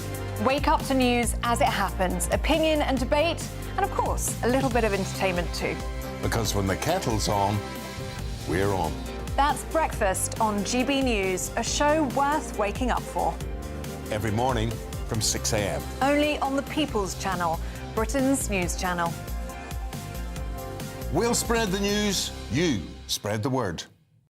It's Patrick Christie's Tonight, and here we do things differently. It's explaining the absolute madness of this, doesn't it? It's explosive. I mean, this is very good. It's lively. 850. Your government sat there, Sean, and it did nothing. It's controversial. And the Middle East has been in turmoil since before I was born. It's everything you need to kickstart your evening. Everyone's had their Weetabix tonight. I love to see it. That's Patrick Christie's Tonight, weeknights from 9 p.m.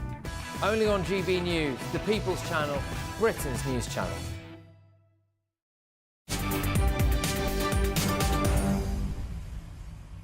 Welcome back. It's Patrick Christie's here, filling in for Martin Daubney, and, well, Pete's a decent day to do it, I think, given this box office bombshell news about the Epping Hotel. I'm just going to go straight now to our next guest, who is an Epping mum. It's Lindsay Thompson. Now, it's worth noting that people like Lindsay, who is now with us, hello, have been at the centre of this, and not just what's going on in Epping, but Epping has kind of almost helped to create more of a national movement, hasn't it, really? So, look, how do you feel today about this ruling?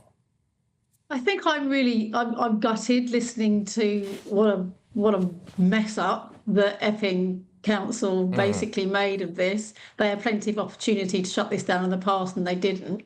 I think the reality is they've never actually been with us in the protest. I think Holly Whitbread came out and said in the court reading that people that came to protest were far-right people and weren't from the local area.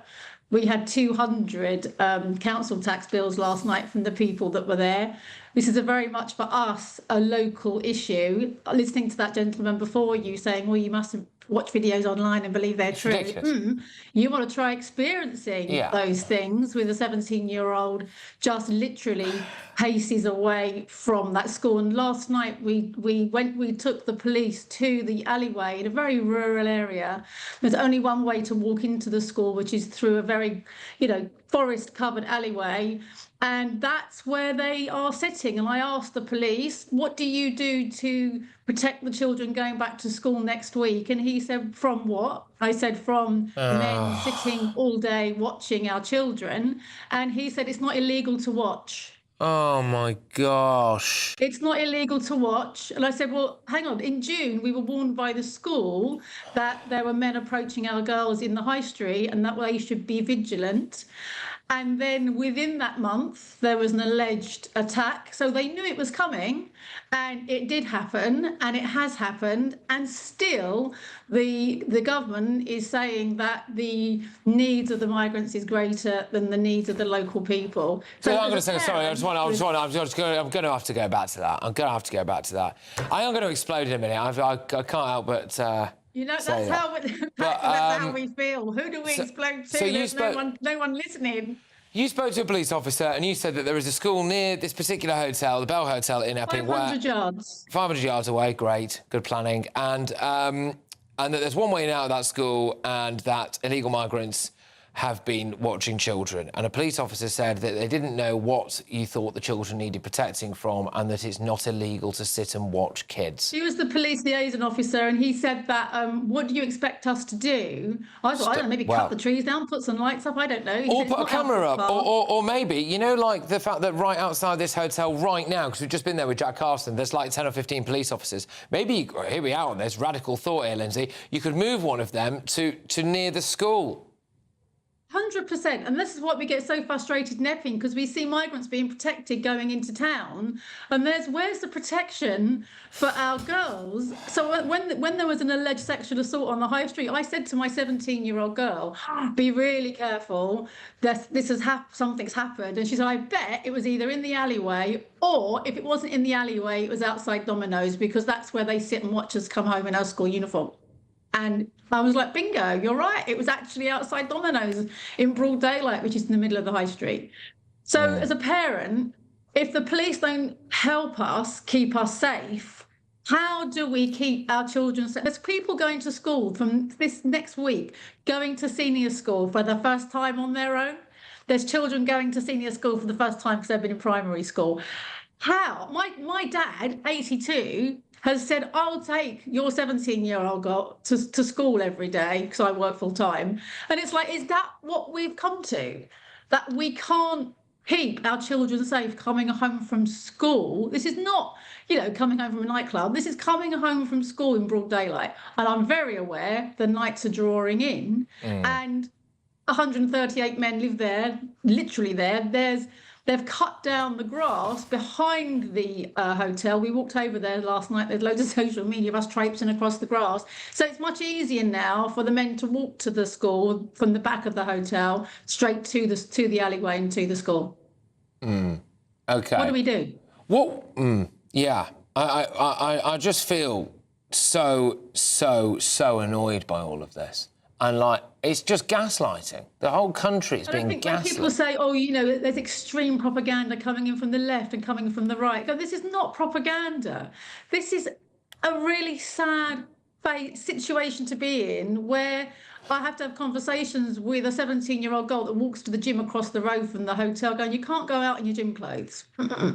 You can't do that anymore. Because for the first time ever, there's men lurking. It's just another area of your lives and our lives as a country that we have to make allowances for, degenerate behaviour, basically, that is actually not even from people that were born here. And how much more are we expected to...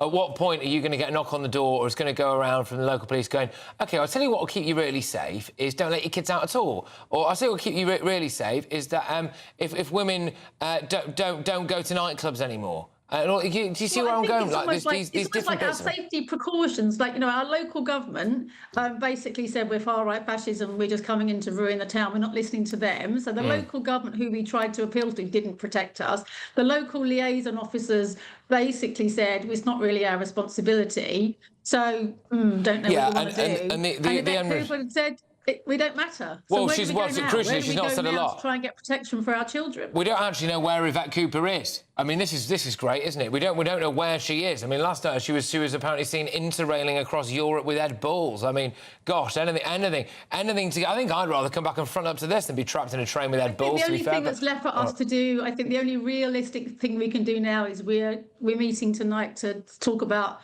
everyone not paying their council tax because we're not being protected or served by paying our council tax. The people that aren't paying anything in a hotel are being protected first. So.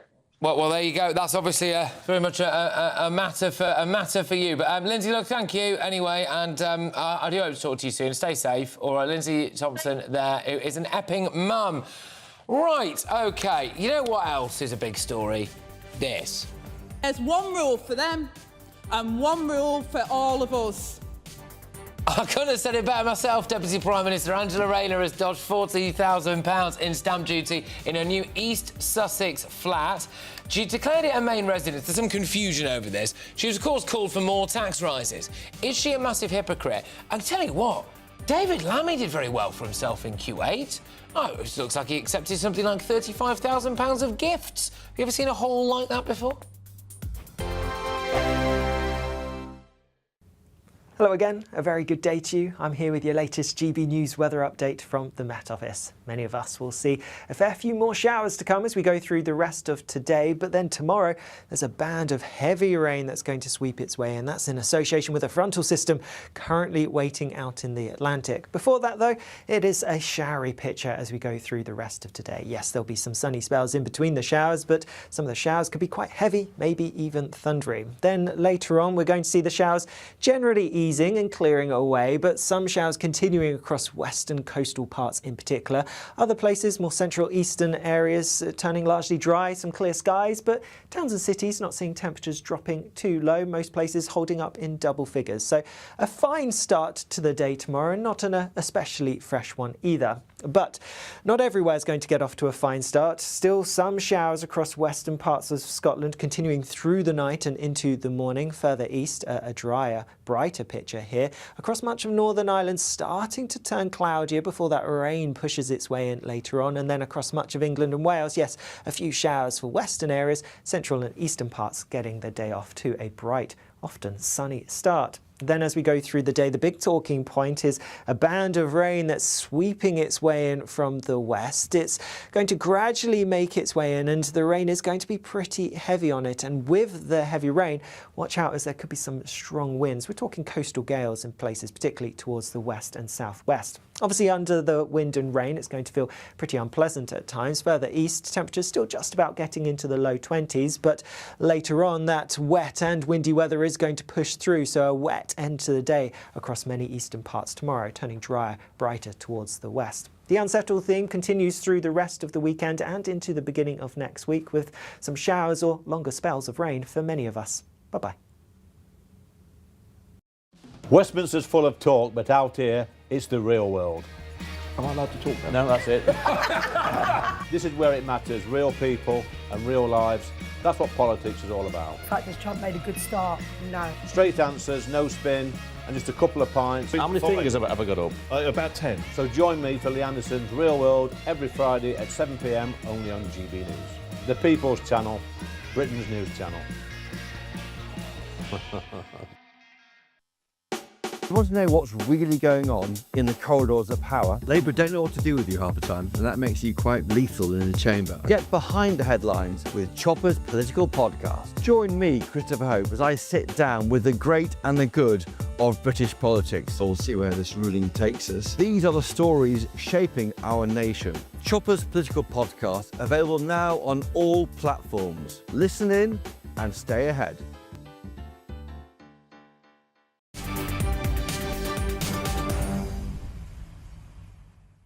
Welcome back. Well, Deputy Prime Minister Angela Rayner, by the way, this is before we return to the Epping Hotel stuff, Deputy Prime Minister Angela Rayner was today branded a total hypocrite and a freeloader by Tory MPs after it's claimed that she dodged £40,000 in stamp duty on her new seaside flat. Remarkable this, isn't it, given that all of your taxes are about to go up? They've put someone in charge of partly writing the budget called Torsten Bell, who seems to want to tax the air we breathe. But no, Angela Rayner can somehow move flat and swerve around £40,000 of stamp duty on it. It is kind of one rule for them and one rule for us, isn't it? A spokesman for Angela Rayner has said the Deputy Prime Minister paid the correct duty owed on the purchase entirely properly and in line with all relevant requirements. Any suggestion otherwise is entirely without basis. But again, it's how it looks, isn't it? And there is something that's been doing the rounds today as well about David Lammy, who was given £32,000 worth of luxury gifts by Kuwait. Ah, there you go. So the Foreign Secretary received a Chopard watch, a pen set, a Cartier pen, Fred jewellery and perfume as a result of going to Kuwait. Interesting stuff. Apparently, he's left it with his department, so he's not taken any personally himself. I don't know. I just think it seems to be playing into a little bit the narrative that it's one rule for them and one rule for us. Right, let's get back to the main story of the day, which is the Epping Hotel situation. We have seen the court ruling. It's been bracketed as a victory for the Home Office, which is that injunction has been granted. It's not been granted. I'm going to go to a guest on this in just a second now. In case you're just joining us, essentially, the Conservatives are saying that you need to continue the fight when it comes to trying to appeal migrant hotels in your area. Nigel Farage has accused the government of using the ECHR against the people. They're saying that asylum seeker rights now trump the rights of Brits. And they're also saying that there is too much of a focus on vulnerable asylum seekers and not much or enough on vulnerable people. We go to Carl Hansen now, who is indeed the editor-at-large of the Tribune magazine. Carl, thank you very, very much. Right, where are you on this, then? Do you think that this hotel should have closed? I'm not going to defend the asylum system as it is. I think it's quite clearly a mess, and I can sympathise with people who have frustrations about it. But the solution cannot be to turf asylum seekers out onto the streets, which is effectively what would be happening if this hotel was closed. And that would also set a precedent which would spread around the country and result in tens of thousands of asylum seekers being put onto the streets and the collapse of the asylum system with nothing to replace it. And I think that would be madness. So I couldn't defend anybody who was advocating that. OK, are you slightly ignoring one other option, which was, of course, mass deportations? I'm not ignoring it. I just disagree with it. I think that there's a moral, legal and legal responsibility to have asylum seekers, but I think you need a system that works, that's fair. Obviously, the current system is not. You have hotel owners becoming millionaires through asylum hotels, which is madness. You have asylum seekers in these dingy little hotels, isolated, unintegrated into the communities, and also local communities have a feeling of sort of powerlessness over all of this. I think that's an absurd system. I think it should change, but the answer is certainly not to deport people, in many cases to torture, to be tortured or to be killed by the governments that they're fleeing. Do you? So you believe that? Do you? It's just that when I've been over there to Calais and interacted with people like in this big warehouse full of Sudanese and Eritrean and Ethiopian men that was in that warehouse.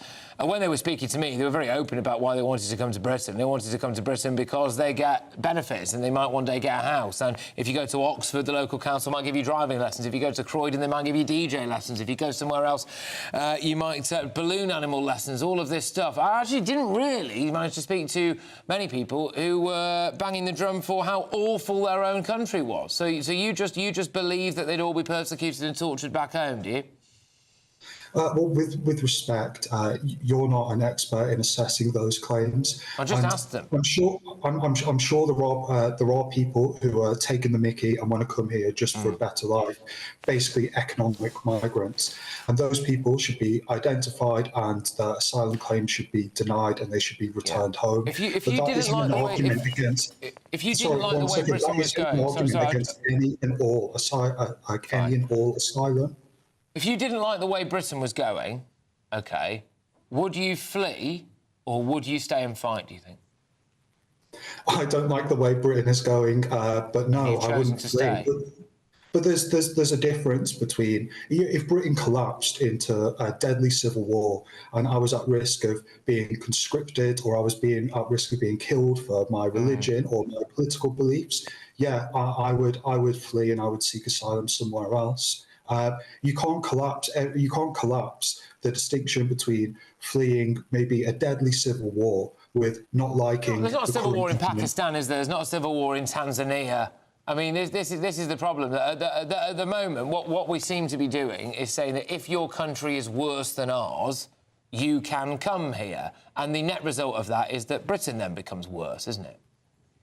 Well, what you seem to be doing is to say that anybody who's an illegitimate asylum seeker is the same as anybody who has a legitimate claim, and that's not a distinction that and I don't accept that argument. I think if somebody is fleeing places where there are genuine civil wars and they are at risk, then their asylum claim should be considered and granted if that claim is legitimate.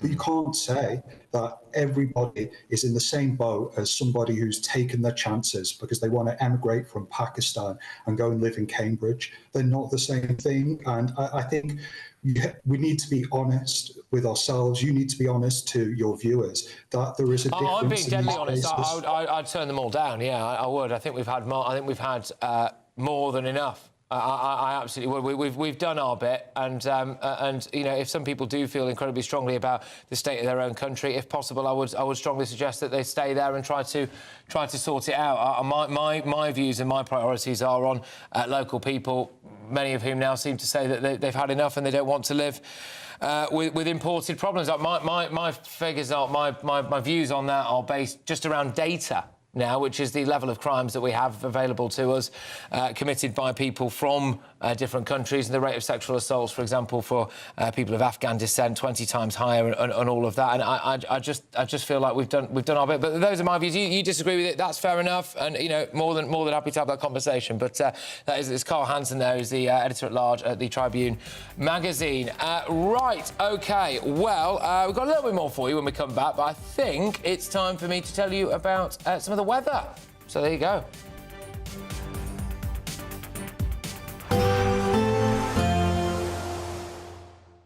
Dinner under the stars tonight? That reminds me of our travel insurance. You mean all clear skies? All Clear Travel Insurance sponsors GB News travel destinations forecast.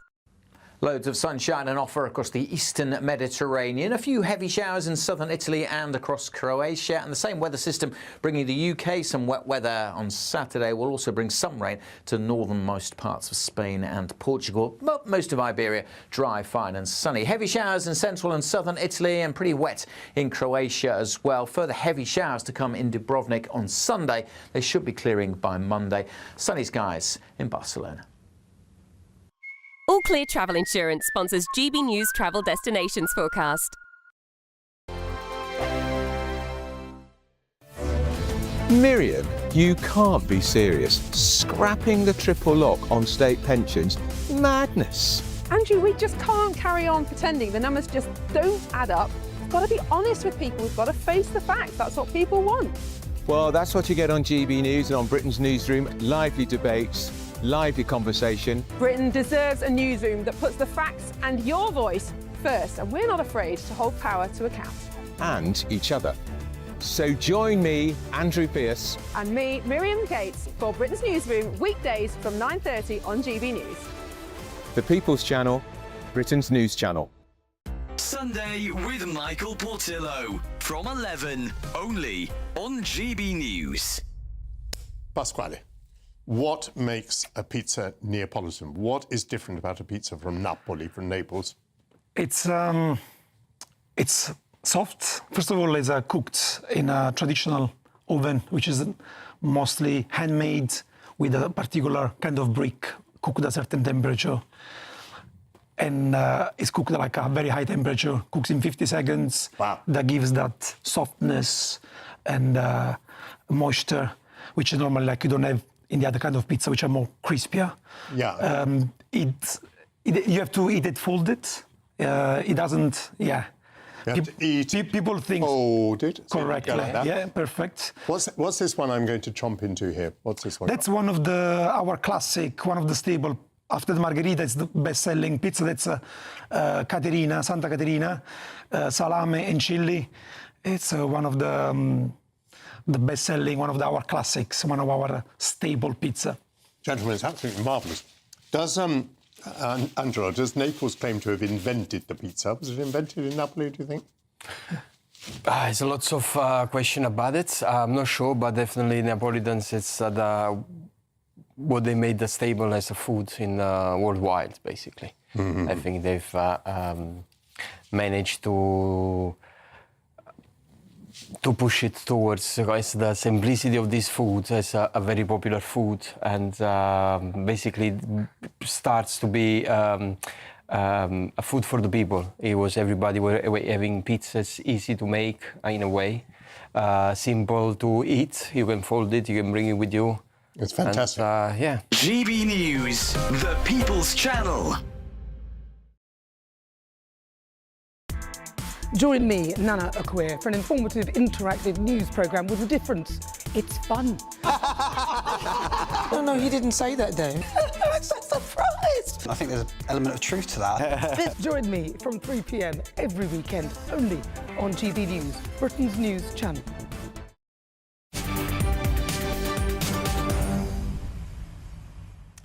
Welcome back to Martin Daubney's show with me, Patrick Christie's. I've replaced him, not forever, don't worry. Anyway, yeah, we're just going to finish something a little bit different. We've done kind of wall-to-wall Epping pretty much, and rightly so, but we'll just squeeze this in. The outgoing chief of Merseyside Police has laid into accusations of two-tier policing in the wake of the Southport attacks last year and demanded more investment into DEI. Yeah, more DEI.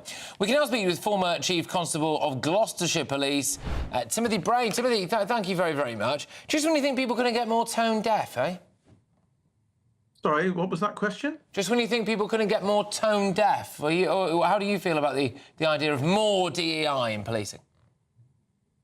I'm sorry, I don't quite understand what you mean by being tone deaf in this context. I'm sorry, I think with you on the same page here. I think that large swathes of the British public feel as though we've had more than enough of diversity being needlessly rammed down our throats, potentially sometimes at the expense of just genuine meritocracy. I see what you mean. Thank you for that clarification. Well, I've just been listening to the preceding items, and clearly we've got the issue in this country that's been with us for a number of years now about becoming a more diverse and multicultural society. And no matter how you try and explain this, there is the fact that the police service is always going to be at the cutting edge of the interaction between the various components of our society, and therefore has to be prepared and trained and able to deal with those interactions. It's really a problem that's not of the police making. Well, should the same not apply to some of those communities, Timothy? I mean, we are the Western capital of Sharia courts. We have 85 Sharia courts. So, I mean, maybe we could start by maybe getting some people to not do that kind of stuff. Well, maybe so, but that's how courts operate, wherever they are, is not an issue for the police. The police have to deal with the law as it stands. That often means trying to reconcile very difficult tensions within communities. The police have got a lot of experience at dealing with that, but it doesn't make the task of doing it any more easy. So it's a problem that the police recognise. They just need to be given the tools to do the job. Timothy, thank you. I'm sorry it's short and sweet. We've been slightly overtaken by breaking events, but I do appreciate you coming on. That is the former Chief Constable of Gloucestershire Police, Timothy Brain. Right, up next, it is Jubes & Co. This evening with Miriam Cates. I'm going to be back for my live studio audience show, 9 to 11 p.m. I'm very much looking forward to that. Thanks for having me this afternoon. I'll see you later.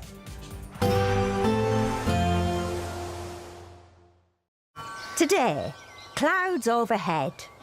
Total zen within. Box Solar sponsors the weather on GB News.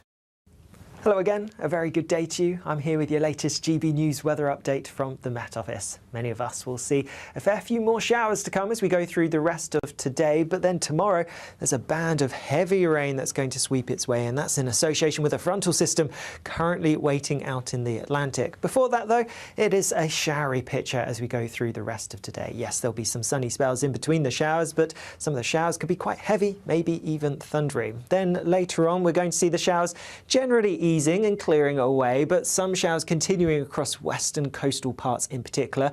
Other places, more central eastern areas, turning largely dry, some clear skies, but towns and cities not seeing temperatures dropping too low, most places holding up in double figures. So a fine start to the day tomorrow, not an especially fresh one either. But not everywhere is going to get off to a fine start. Still some showers across western parts of Scotland continuing through the night and into the morning. Further east, a drier, brighter picture here. Across much of Northern Ireland starting to turn cloudier before that rain pushes its way in later on. And then across much of England and Wales, yes, a few showers for western areas, central and eastern parts getting the day off to a bright, often sunny start. Then as we go through the day, the big talking point is a band of rain that's sweeping its way in from the west. It's going to gradually make its way in, and the rain is going to be pretty heavy on it. And with the heavy rain, watch out as there could be some strong winds. We're talking coastal gales in places, particularly towards the west and southwest. Obviously under the wind and rain, it's going to feel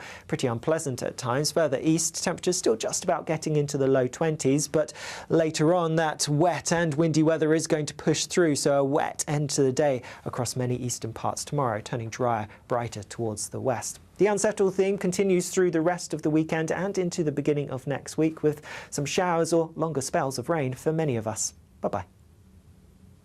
Today, clouds overhead.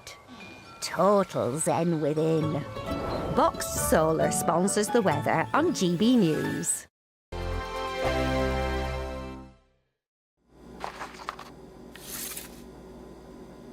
Crash Law 24 sponsors GB News Traffic and Travel Report. Good evening. This is the latest AI travel news from GBnews.com. Motorists should exercise caution on the A92 southbound near Chapel Junction due to a vehicle breakdown causing congestion. The A1M southbound in Cambridgeshire has multiple lane closures, while in Leicestershire, expect 50-minute delays on the M1 northbound between junctions 20 and 22. In South Gloucestershire, traffic on the M5 northbound is slow moving, and in East Sussex, the A259 westbound faces half-hour delays due to roadwork. And on the trains, there are disruptions on the Elizabeth line between Romford and Shenfield. For more travel news, go to gbnews.com. Crash Law 24 sponsors GB News Traffic and Travel Report. Miriam, you can't be serious. Scrapping the triple lock on stage